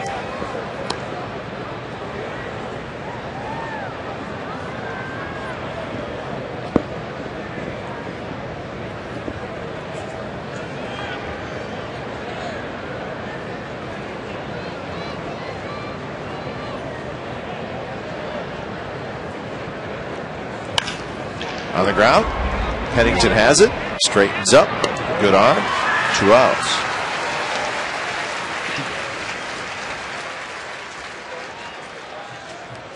Number 22, Marlon Bird.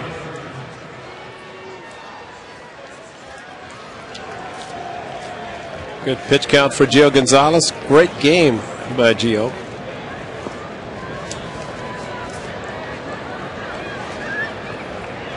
And Marlon Bird steps in. Bird has had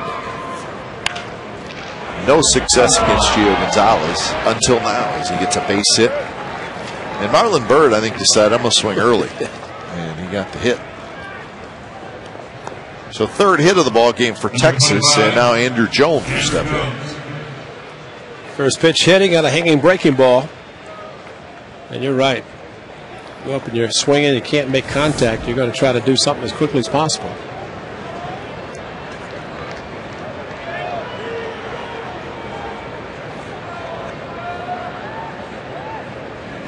Andrew Jones swings at the first pitch, hits one high to right field.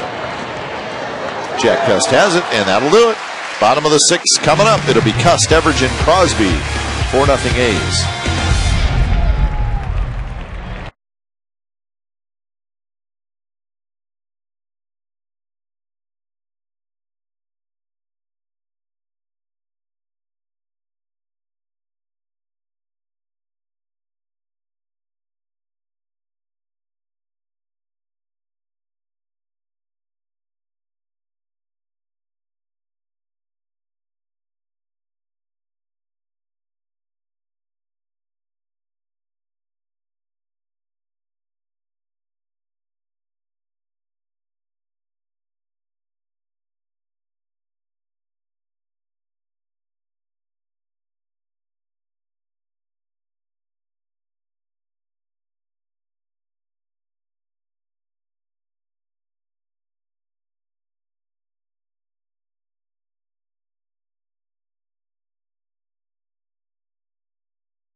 Game live. Cast your vote. Go to csncalifornia.com. What is the most exciting play in baseball? Is it the game-winning hit or game-winning home run? Throwing out a runner at the plate, squeeze bunt, strike out with the bases loaded, stealing home. There's perfect game. You could put a lot of things on that list. So the most exciting singular play. What do you think? See, I think home runs are great. Yeah. Triples are pretty good. I like triples. Triples are pretty good. Because you know somebody hits a triples fast. And you can just watch them whenever they're running. But also with a triple, you have the defense doing what they have to try to do. Track the ball down, get the relay back in, make a throw to third. Broken bat, that'll be a base hit for Cust as he flips the bat handle up in the air behind him. So Jack Cust has his first hit tonight, and that's how the bottom of the sixth gets started for the A's. You know, that bat's going to go into the recycle. It's going to have to figure it out. Let's see the pitch count. It was 0-1. It was a fastball. Jam Jack Cust. It was at 8:38 Pacific Standard Time. Pitcher Jason Jennings. They have to give all this information. Huh.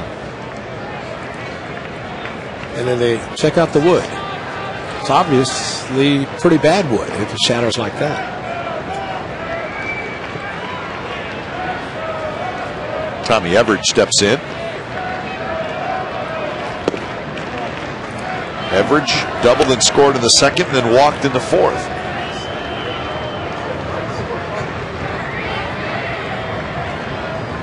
They're still playing in St. Petersburg. Red Sox and the Rays 2-2, bottom of the 12th now.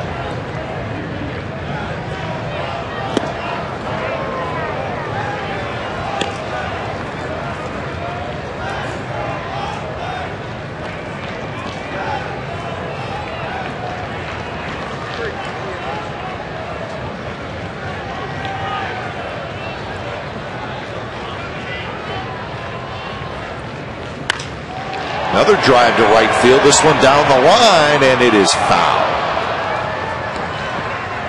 He's trying to get used to Everidge. And that ball hard to right field. His double in the second inning was to right center.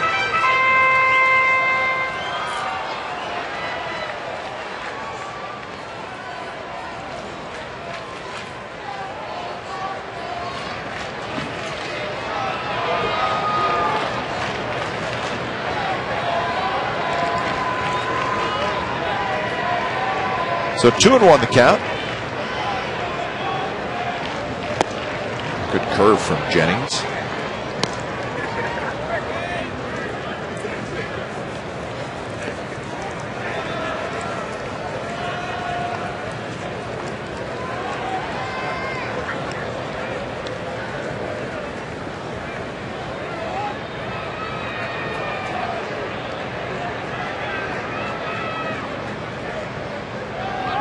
Cust takes off. Strike three called. The throw to second base, not in time.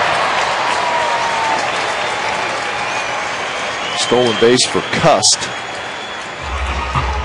And a strikeout for Everidge.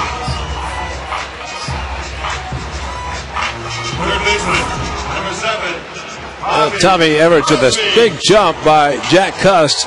Thought the pitch was inside. As Cust had such a big jump, and of course Everidge not taking it other than the fact that he thought it was inside. So the running A's go after it again. On the ground, Elvis Andrus has it. Flips it across. 2 outs.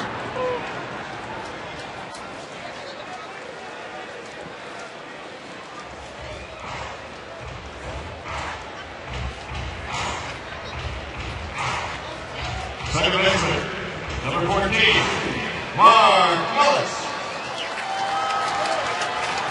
So Mark Ellis will step up. Mark Ellis has been the hitting hero tonight.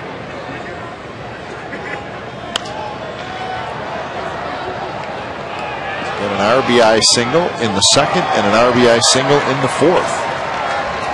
Nice play by Lefty.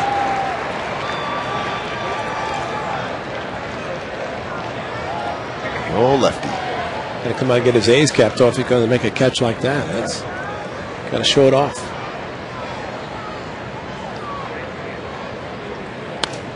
Good swing there by Ellis. He was trying to go to right field, it looked like. But I think what he's trying to do is not get in the run. How about that? Well, he's trying to get to 2 strikes, which that's where he is right now.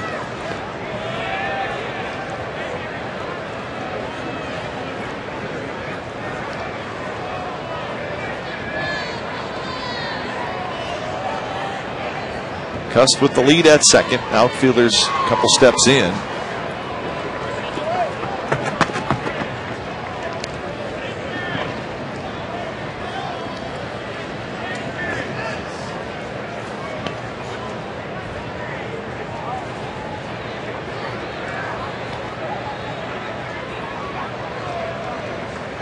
Ellis average with the 2 hits tonight, 249.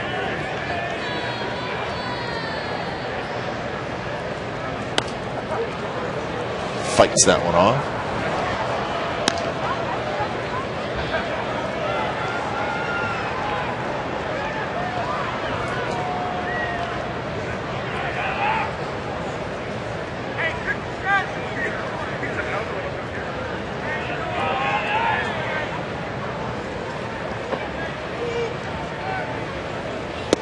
Strike 3 called on the inside corner. Ellis knew it. So a couple of strikeouts for Jason Jennings, and the A's do not score in the bottom of the 6th.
That is Hudson Davis, 13-year-old who threw out the first pitch tonight. And a very special young man. Everidge has it pop off his glove. Young Hudson Davis, a cancer patient, but he's in remission, and he has been for a year now, so we wish him the best of luck. He threw it about 85 miles per hour, man. He's 13 years old. So he's getting a chance to enjoy the game tonight. We wish young Hudson Davis the best of luck. Tommy Everidge ranging to his right, and he's going to watch the replay and see second baseman Mark Ellis right behind him again. So it's but the first pitch, this is the most important thing. What's the arm speed? Staying right on the mound. Wow, that's pretty awesome. Great. Give that young man a contract.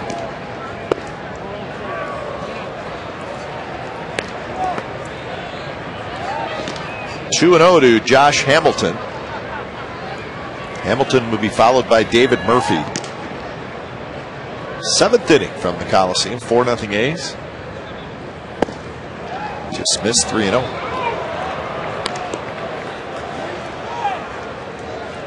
And Gardner pitched last night, but was not in the game very long. We're going to get some action in the A's bullpen.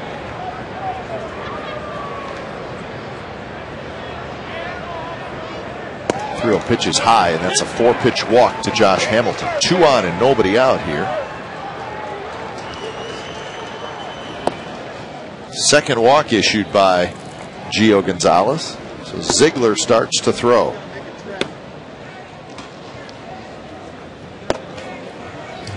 Boy, Gio's got to finish on a positive note. Kurt Young is going to go out and visit with him, give Ziegler a little bit extra time to warm up. But again, the lefty just not able to throw the good strikes to Josh Hamilton.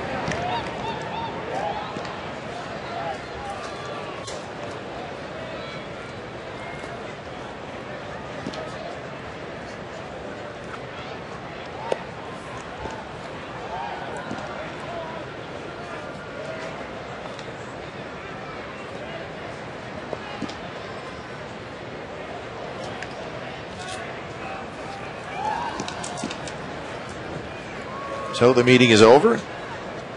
Gonzalez back to work as he faces David Murphy. Murphy had the first hit off Gonzalez. David Murphy. It was in the 5th inning with 2 outs. He lined a single to right field.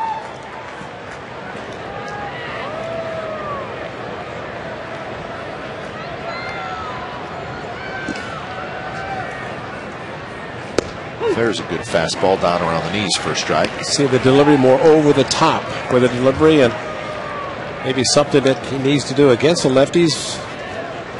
More over the top versus a 3/4. Kind of sling and pitch too far outside. 0-2. Nothing wrong with those two.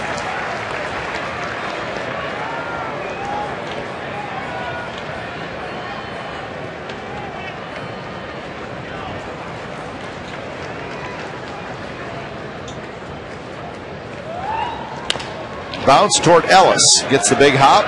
Flips to Pennington. Throw to first. Double play. 2 outs. Runner on third. You know, one thing, Cliff Pennington's definitely showing off a very strong arm, whether it be from deep short or in the case of a double play. Mark Ellis with the feed.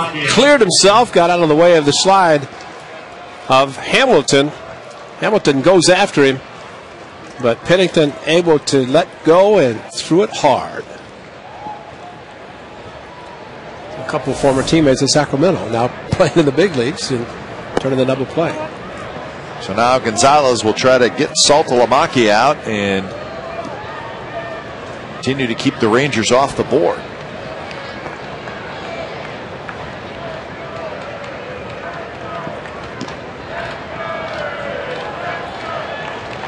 Pitch number 90 for Gio Gonzalez.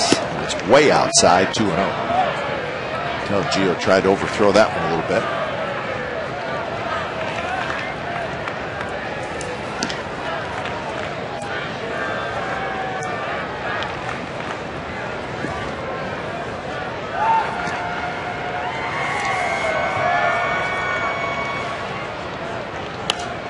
Saltalamacchia got the fastball. He was looking for it and fouls it back. Still very good at 93, and that always says something. When you can throw 93-mile-an-hour fastball, 2-0 hitter looking for it, and only foul it back. That's very good hitter.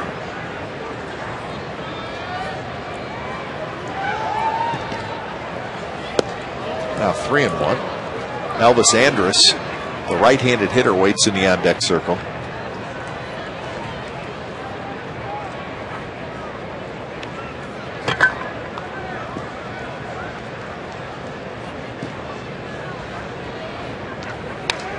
Outside corner swinging a foul back. So now 3-2. Best thing Joe Gonzalez can do right here is get out Saltalamacchia. Walk off. That's what he needs. Tip of the cap to the fans. Any discussion? They go to the breaking ball, try to fool him, or just challenge him with a fastball.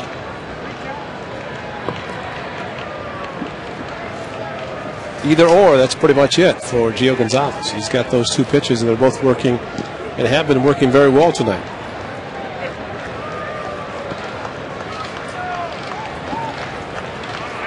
Payout pitch to Saltalamacchia.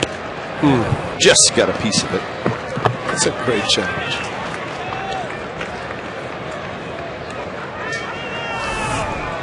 They discussed it, decided to throw him a mid-90s fastball. Saltalamacchia just barely fouled it enough that Suzuki could not hang on. Uh-oh. Something's going on. Gio was distracted, looked up over. Yeah, there's a fight going on, it looks like, down in the seats right above Rangers dugout. Gio noticed it. That's why he stepped off the mound. 3-2. Another foul ball, and it's just about right at where the fight's occurring, unfortunately. But the police officers are there. And it went right down to the guy who was fighting. He caught it.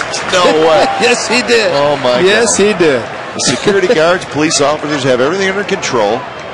They got the guy taken care of, and he caught the foul ball. No way. Carried him off the upper deck, or the second deck, and right into his hands. No way. And he reached up and took it over the security guard. And this one's fouled back again. There it is. That's That guy right there in the green or in the. Oh, the security guard got it though. It beat him to it. It's the guy behind him. I thought he got it. The security guard. You thought about quick hands. He put the ball in his pocket so fast. He's our new favorite security guard. That was awesome.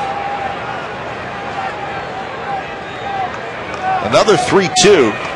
Gonzalez to Saltalamacchia, and he missed outside. And Bob Guerin's coming out.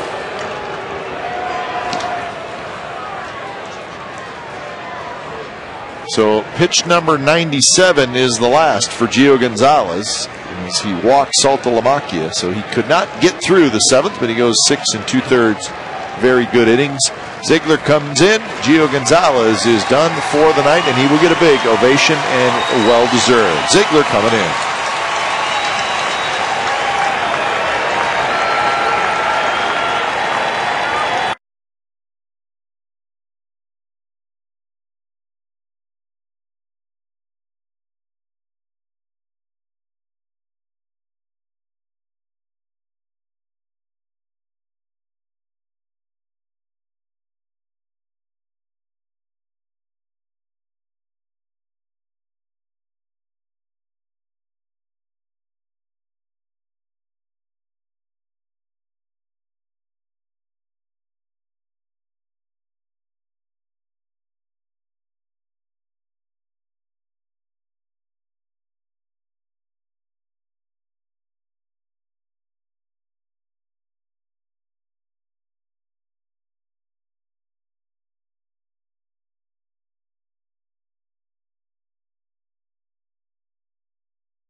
So Gio Gonzalez, 6 2/3, gives up just 3 hits, 3 walks, 7 strikeouts, and he leaves after 97 pitches. So first and third, 2 outs here in the 7th inning, and Brad Ziegler faces Elvis Andrus.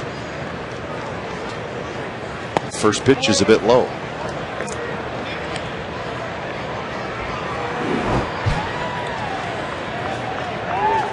For Brad Ziegler, 45th appearance, and trying to get the A's back to the dugout. Just need an out here in the 7th. That one rolled to the backstop, 1-1. So there's a few Texas Ranger players who are happy that Gio Gonzalez is out of the lineup, out of the game, because he was pitching great tonight.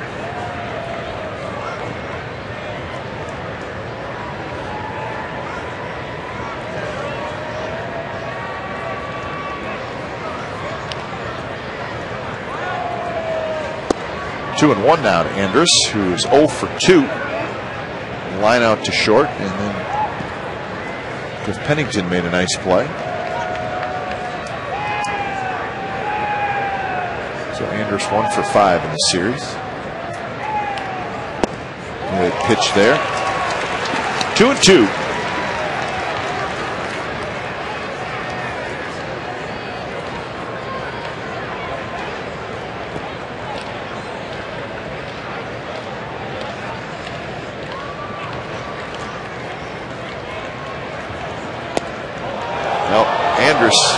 Almost chased it.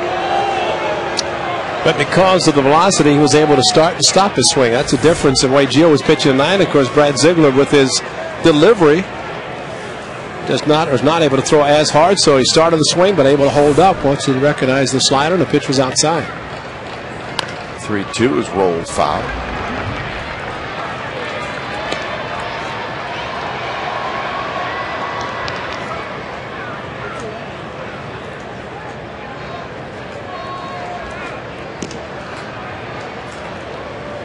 So another 3-2.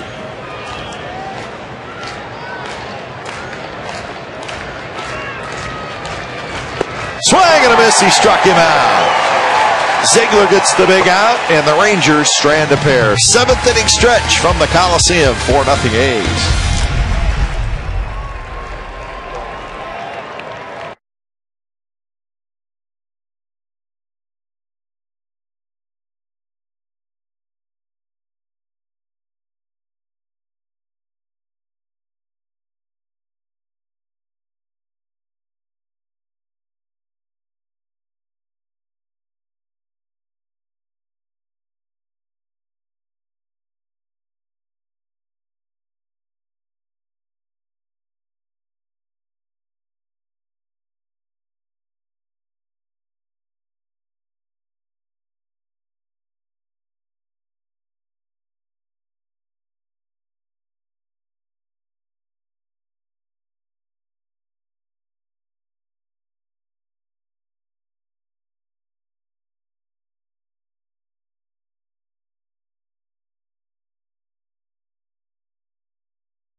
Terrific tonight, 6 2/3 innings, and he's standing by downstairs. Gio, how much did it help your last 2 starts at New York, at Boston, getting some confidence and taking it into tonight? Well, it helped out a lot, you know, building confidence, and that's all thanks to Bob Guerin and Kurt Young. They've been keeping me grounded almost like where we have to work on long tossing, and every day we have a routine where it's going to get me to the next day, where they've got me to a point where I forgot about everything, about what happened before. Now it's to worry about what's going to happen now. Gee, a lot of strikeouts, most of those with the breaking ball, the hard breaking ball to the back foot, the right foot, and the right-handed hitters. At what point, and you've had it pretty consistently, but do you feel you could come in and throw that pitch any time to be able to get strikeouts or big outs? I've built a little confidence throwing my curveball, working with Landon Powell, and now Kurt Suzuki. He's been making me feel confident to throw the pitch. You know, there's certain catchers that they give you that confidence where here's the pitch, I want you to throw it. Just like the last battle was constantly, let's go after this guy, let's get the 3rd out. Don't worry about throwing a breaking ball. You know, this guy's going to swing no matter what. We're going to try to get him pop out or ground out. But, you know, the curveball's been working for me lately. Eddie Guardado, the new pitcher, as we continue our conversation with Gio Gonzalez. And Gio looked like he certainly stuck with the game plan tonight. Just 3 hits. Tell us about that lineup and the fact that the Rangers put 3 left-handed hitters in a row against you in their lineup. Were you surprised by that? Yeah, I mean, well, 3 respectful left-handed hitters. You know, this is a good lineup. You know, very, very powerful hitters, 1 through 9. And, you know, out there I was pitching with trying to get that first pitch strike. If I can execute first pitch strike, and then I can go out there and play with other pitches. But, you know, respectful lineup. I respect this team and this ball club. You know, I just had to go out there and try to pound the first pitch strike. Did a great job, Gio. Thanks for stopping by. Thank you, guys. All right, Gio Gonzalez. The A's can hang on. He will get the win tonight. And, boy, 3 straight strong starts from Gio Gonzalez. Well, he's established himself as a major league pitcher. There's no doubt. When you can face the Indians, and that started his string against them, the Yankees and Red Sox, and now against the Texas Rangers. I mean, some very good hitting clubs, and he's gone through those 4 clubs. And Kurt Suzuki, and he mentions it because the 2 games, actually 3 games that he had pitched, those previous games, it had been Landon Powell. Yeah. Cleveland and then New York and Boston. So it's not a situation where he is his catcher. Pennington down the line. Foul.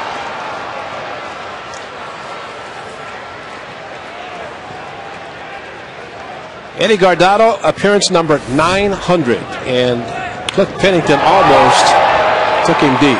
He was looking, he hit it hard, he knew it was gone, but it was hooking too much, and ended up foul. Mike Gallego, third base coach for the A's, ran immediately to the foul line. He was going to help Mark Carlson if he needed any help, if it was going to be closer to being fair. Heads up down there. Eddie Guardado last night came in the game, faced one hitter, threw 4 pitches, all balls, and that was it. So, career appearance number 899 was not one that Eddie will remember fondly. 900 tonight. Another foul ball by Pennington, who's 0 for 2. 5th left-hander. It's a pretty good name. Jesse Orozco, of course, the all-time leader. 1,252. Mike Stanton, John Franco, and Dan Plesac. All over 1,000 appearances. Eddie Guardado probably could tell you right now he could stick around to go to the 1,000 as well.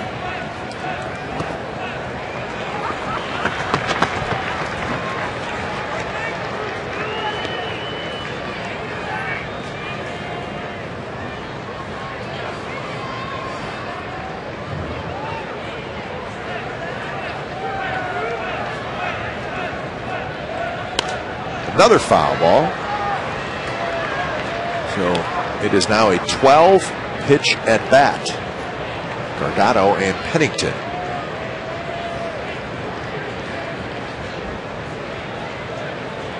Rangers with just 3 hits, the A's with 5.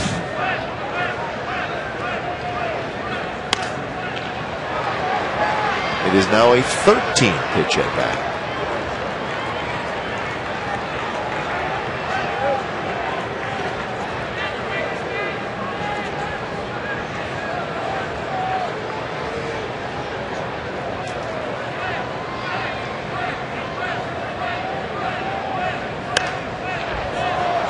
Right side, it's a foul ball, and the at-bat will continue as Blaylock chases it down but cannot come up with it.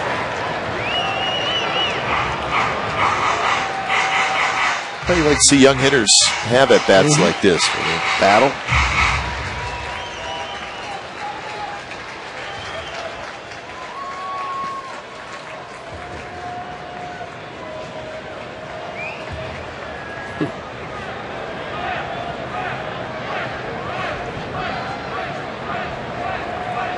Another 3-2 to Pennington. And he hits a line drive to the shortstop, Elvis Andrus. One out here in the 7th inning. A's baseball on Comcast Sportsnet California is brought to you by Carl's Jr. The teriyaki $6 burger with grilled pineapple is back at Carl's Jr. And at 12:06 a.m.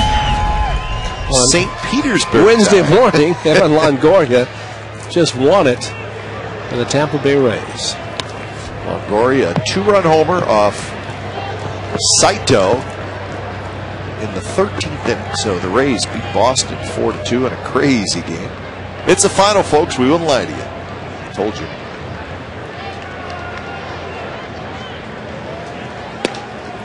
So the Red Sox win it. Yankees won tonight 5-3. Pettit over Halladay.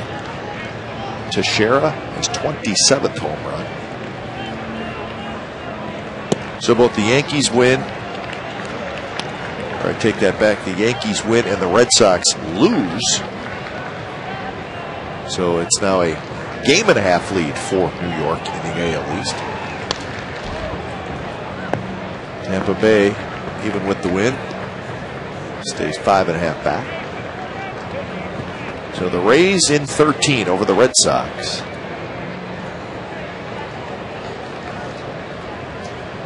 Two and 2 to Rajai Davis. Interesting pitching matchup tonight, Ray.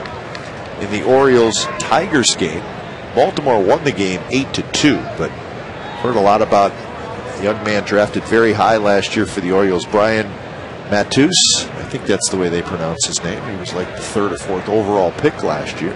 He made his major league debut tonight for the Orioles. Orioles will tell you they have 3 or 4 young pitchers that they think are going to be stars, and he is one of them. And he got the win. And he beat Jared Washburn, who was making his first start for the Tigers. And Washburn gave up 6 earned runs in 5 innings. There's the walk by Rajai Davis, so he's been on base a couple times tonight. Number 8, Kurt Suzuki. Mentioned that the White Sox beat the Angels 5-4. Scott Podsednik with a game-winning single in the bottom of the 9th inning.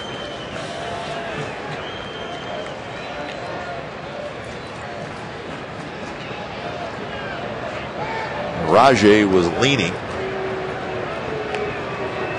The Mariners won their game 7-6 over the Kansas City Royals. Seattle now 55-51.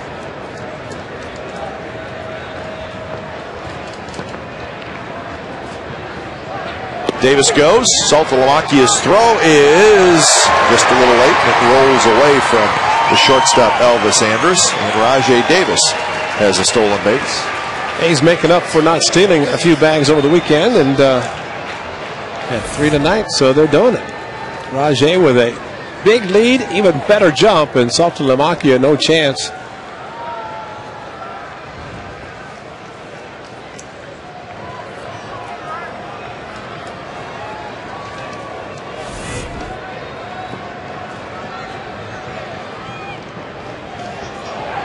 Davis goes to third. The throw, not in time. Rajay Davis is now at third base with 1 out.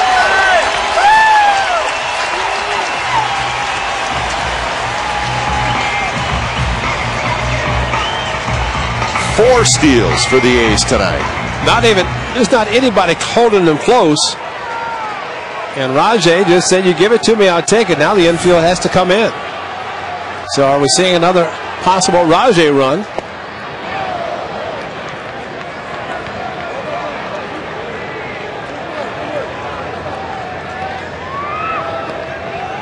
Suzuki struck out his last at bat before Scott Hairston drove in Rajay with a line drive to center field.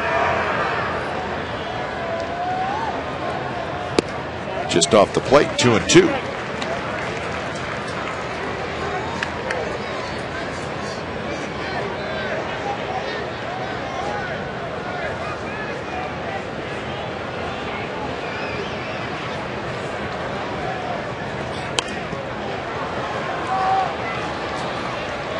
Suzuki's home run in the first inning was his 7th of the year.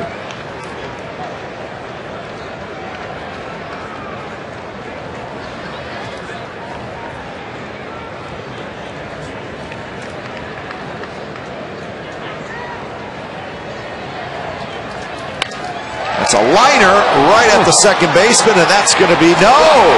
Davis got back. Michael Young could not find the bag. Rajay was off, he was headed, and no reason for him to be off as far as he was, and especially for the first move to be towards the plate. Down the line, there's the move, and how did he get back? Because Michael Young couldn't find the bag. Stopping for it, almost stepped on Rajay Davis' left hand. Slip going back, but Rajay around the tag. The right hand was almost stepped on. A good call by Mark Carlson. And he waited. That was the key. He didn't try to rush the call. He waited, let it play itself out.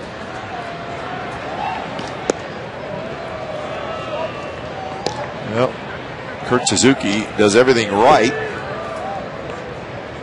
but has nothing to show for it, unfortunately. His lines out to Arias. So Scott Hairston will try to get Davis home. He hits one very high to left field in the ballpark. As Murphy squeezes it, side retired. So a couple of stolen bases for Rajay Davis, but the A's do not score.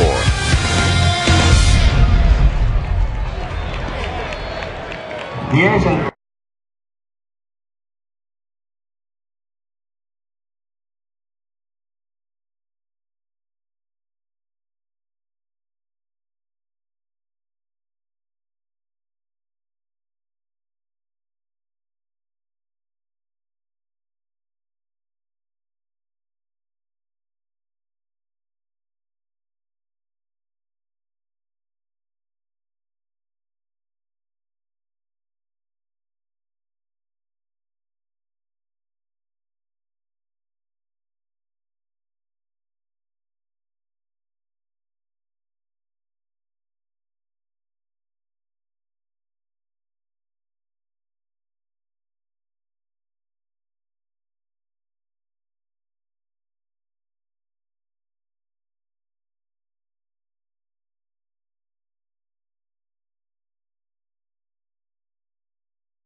Brought to you by U.S. Postal Service. Priority mail flat rate boxes only from the Postal Service. A simpler way to ship.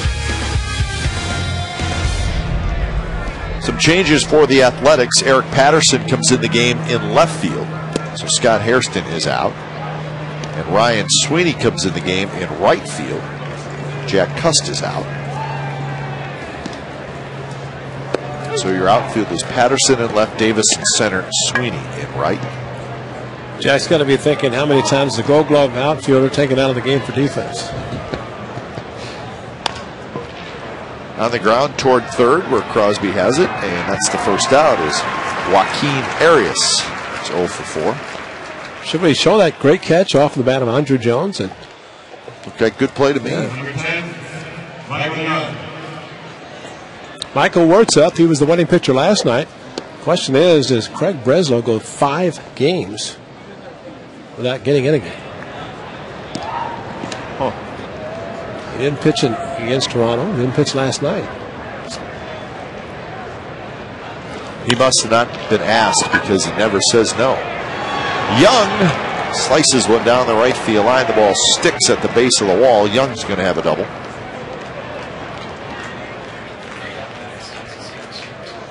So Michael Young, a 1-out double, his first hit in the ball game. Marlon Byrd. It's also the 32nd double of the year for Young.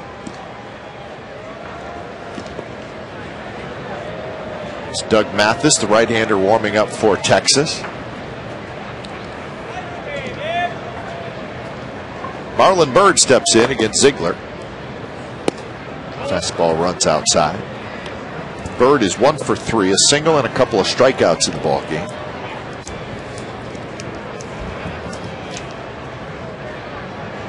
He's 2 for 7 in the series. Outside again, 2-0. Andrew Jones, the next hitter for Texas.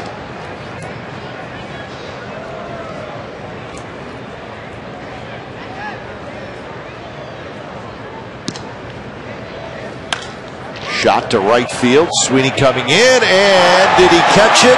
Yes, he did.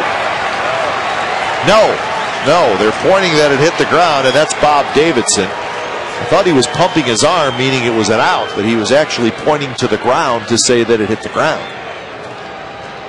Didn't really know what he was doing. I thought he called him out, but I also thought the ball short hopped into the glove of Ryan Sweeney.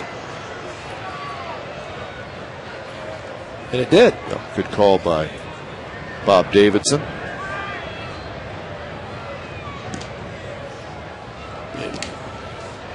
Right in front of the glove, but definitely short hopped it. So Ziegler gives up back-to-back hits with 1 out here in the 8th, and he is gone. He should have been just doing the safe side. So Bulk and Bob needed. So Michael Wurtz comes in, 2 on, 1 out. The A's with a 4-0 lead. We'll be back. Coming in the pitch for the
base as the Rangers have 2 on and 1 out. Wirtz will face Andrew Jones. First pitch is a fastball low. Wirtz was the winning pitcher last night, picking up his 6th win of the year. He threw 20 pitches in an inning and a third.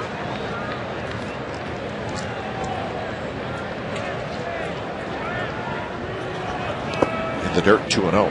Andrew Jones is 0 for 3 with 3 flyouts. 6-1 with a 3.51 ERA for Wirtz.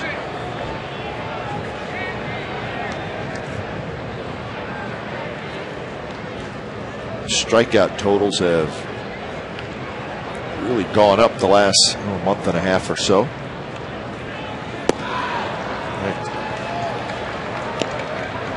Pretty impressive. Wirtz has 37 strikeouts in his last 20 and 2/3 innings. It's quite a number. Needs a big one here, at least an out. Just 1 out and a 3-0 count. In there for a strike to Andrew Jones.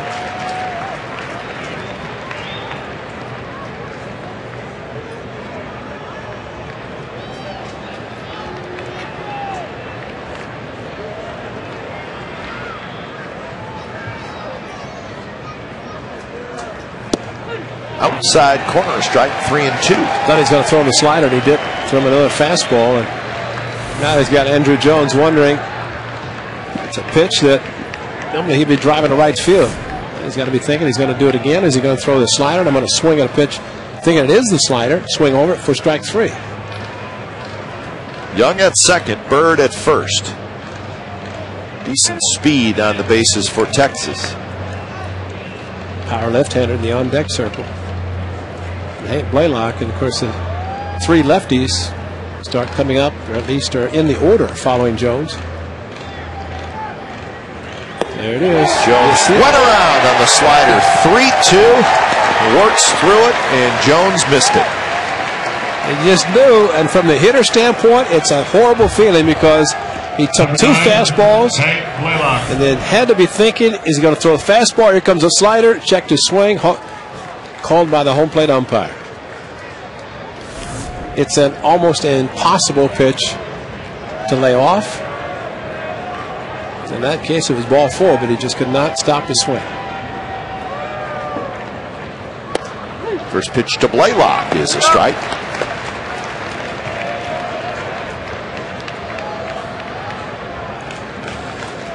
Blaylock, couple of strikeouts, and he reached on an error.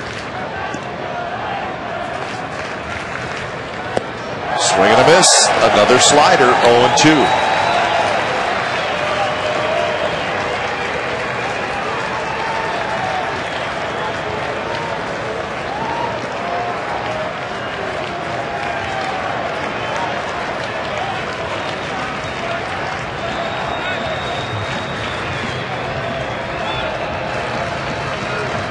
Got him swinging.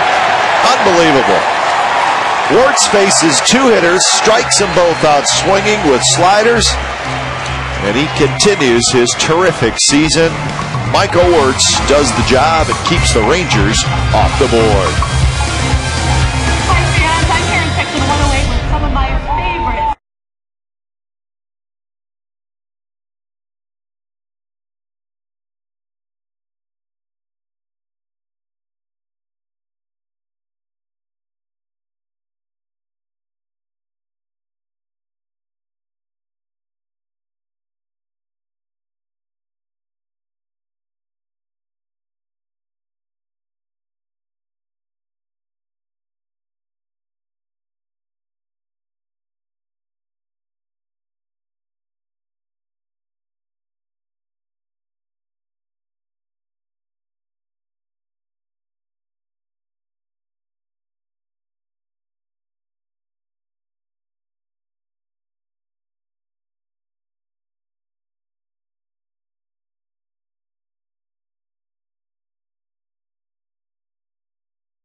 AT&T Rapid Rewind. Gio Gonzalez strings together his third very good start. 6 2/3 innings, just 3 hits, no runs, and 7 strikeouts tonight for Gio Gonzalez.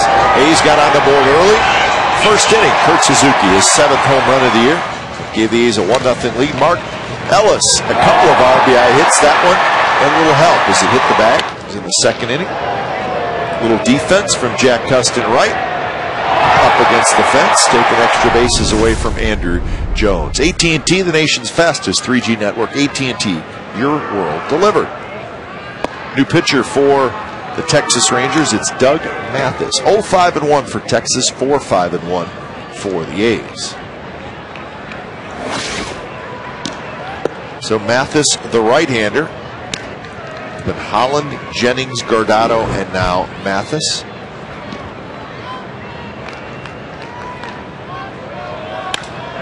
And that's a base hit to right center field for Nomar Garciaparra.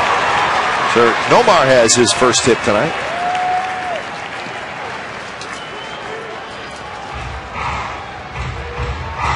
Right fielder, number 15, Ryan Sweeney. So Ryan Sweeney will take his first at bat. He's in the game for Jack Cust.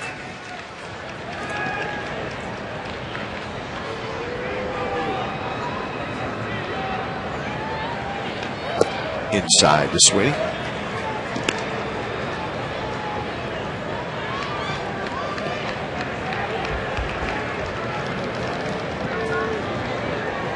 Sweeney was 0 for 2 with a walk last night. Andrew Bailey, the closer, starts to loosen up.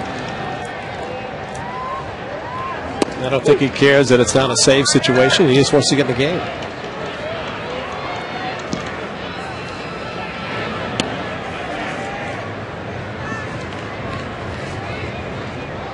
It's been a while for Bailey. Friday night was the last time he pitched. So you're right, he's ready to go.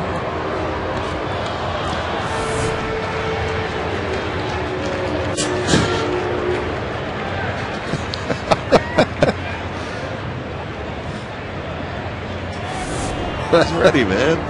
That's youth. Yeah. And happy to be in the big leagues and happy to be doing a great job. All-star, everything. That's going to be a double play. 6-4-3 off the bat of Ryan Sweeney. 2 outs.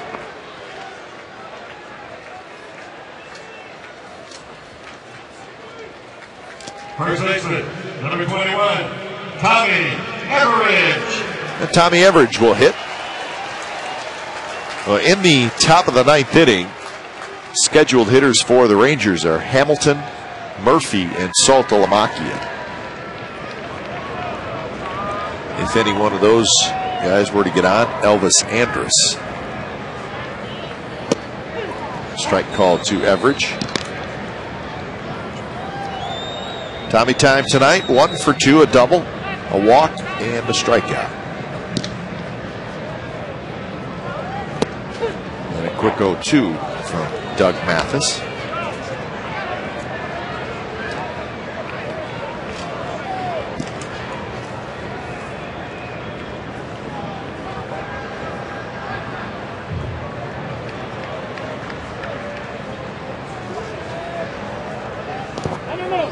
Everidge checked his swing. We should mention, Ray, Dallas Braden was scheduled to start the game tomorrow night for the Athletics. He will not. We are told he's got an infection in his foot. And the A's are making some decisions on who they will start in the game tomorrow night. So we just found that out today. Everidge lines one. Fair. I don't know what Bob Davidson's doing, but he pointed down to the ground and then pointed that it was fair. And all an umpire really needs to do is just point fair. Another breaking ball, a hanger, and Tommy Everidge did a great job. Did you see some chalk just barely on the line? But I hope we have a shot at Bob Davidson, because there's the chalk, the white chalk popping up. But that's all he had to do right there, just point. He's telling us why it was fair, the fact that it hit chalk. We knew that. We knew that. We could see that.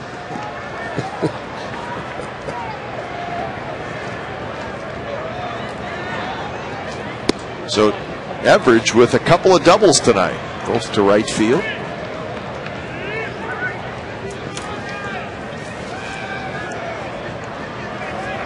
Bobby Crosby has been on base once tonight with a walk. He takes a strike, 1-1.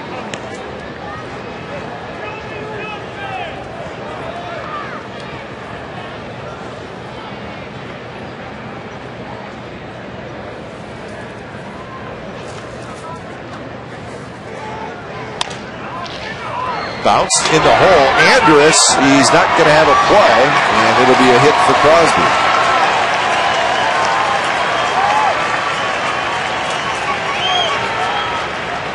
So 3 hits in the inning for the A's, but they've yet to push a run across.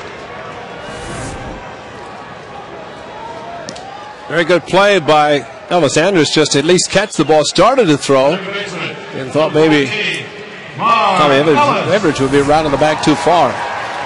Yeah, with his strong arm, might even take a chance to get Bobby Crosby at first.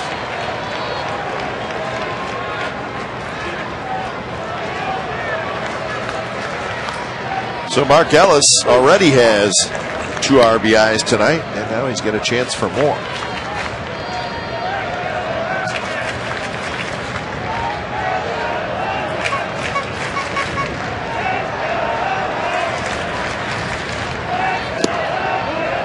Mark wants to get that average up over the 250 mark.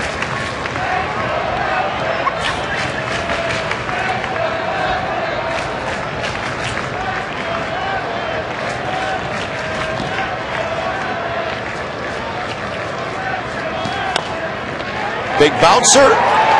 Arias flips it to first, and he flipped it high. Ellis is safe. Everidge scores 5-0. Another base hit for Mark Ellis.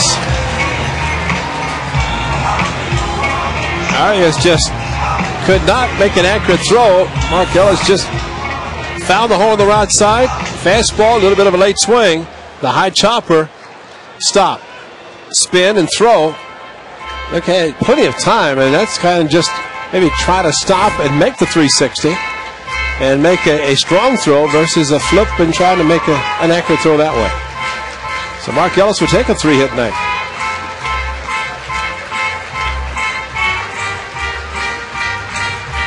Now batting, shortstop, 26, Cliff Pennington. It's like Greg Breslow. I will never say no. Exactly. He gets up to pitch the 9th inning. Andrew Bailey is fired up. I don't know. He has sat down. I don't know if put his jacket on and not come in.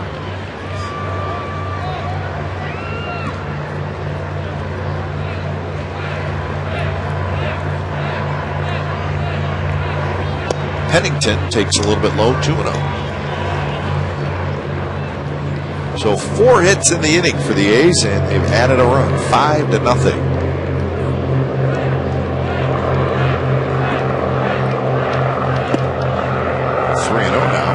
Mathis to Cliff Pennington. Pennington is 0 for 3. He is now 3 for 16 since being called up.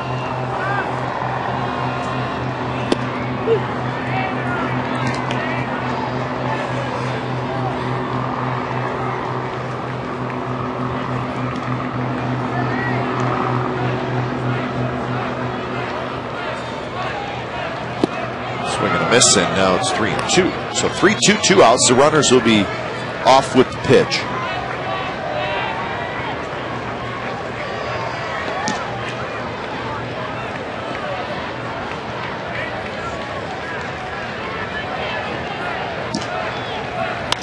There's a shot, left center field. That's a base hit. Crosby scores. Ellis to third. 6-0 A's. Pennington with a 2-out RBI hit. A nice swing, just went the other way.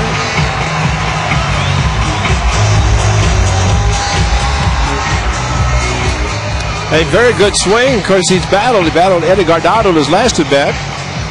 And then this at bat stayed inside the ball. Look at that nice swing, head down, great extension. That is a perfect swing.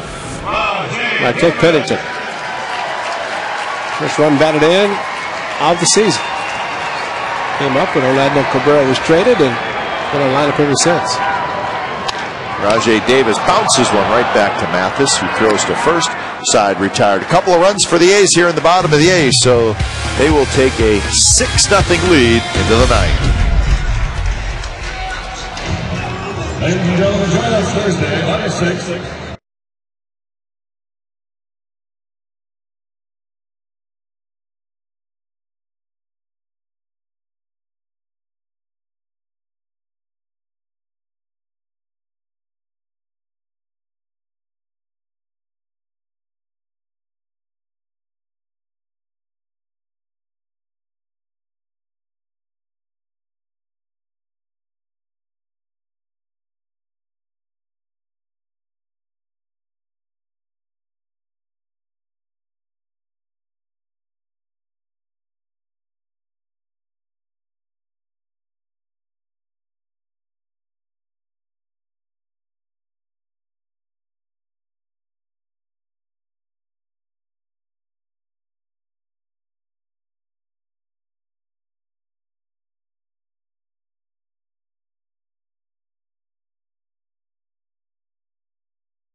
$1,888 in cash to 4 winners on August 8th. Visit cashcreek.com for details. Number 32. Look outside the stadium. And inside, it's a 6-0 A's lead as Craig Breslow takes over here in the 9th inning. It's been Gonzalez, Ziegler, Wirtz, and now Breslow. First pitch to Josh Hamilton, a one-hopper to Everidge. Taking himself, 1 out.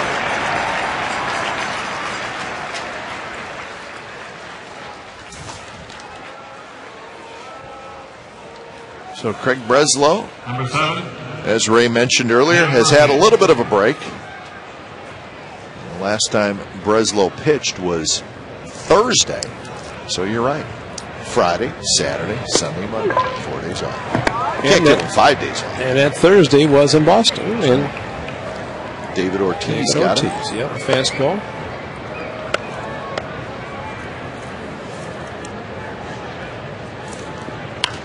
David Murphy, big swing, he pops the foul back, and it's 0-2.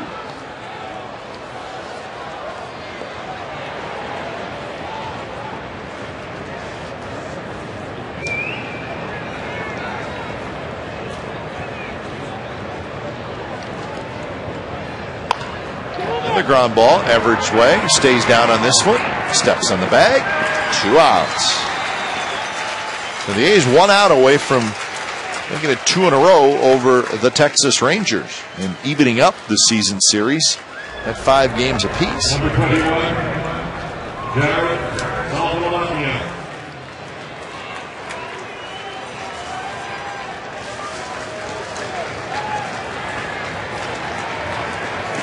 So Saltalamacchia steps in. First pitch right on the outside corner. That's a strike. 2007, July 18. Lenny DiNardo. Santiago Casilla, last shutout against the Rangers.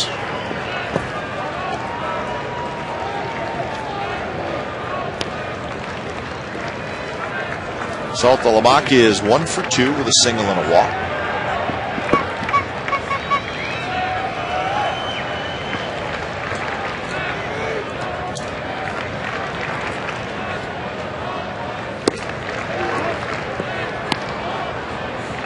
A's have spread out their scoring. 1 in the first, 1 in the second. Single runs in the fourth and the fifth, and then 2 in the eighth.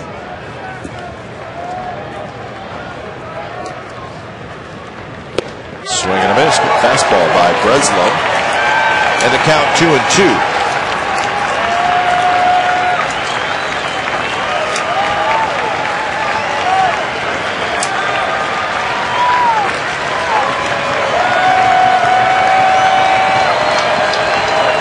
Dugout will be nice and clean by tomorrow's game. Got him swinging. So Breslow finishes the game in style as he strikes out Jared Saltalamacchia. Mark Ellis, a 3 RBI game, and the A's win game 2 of the series by a final score of 6-0.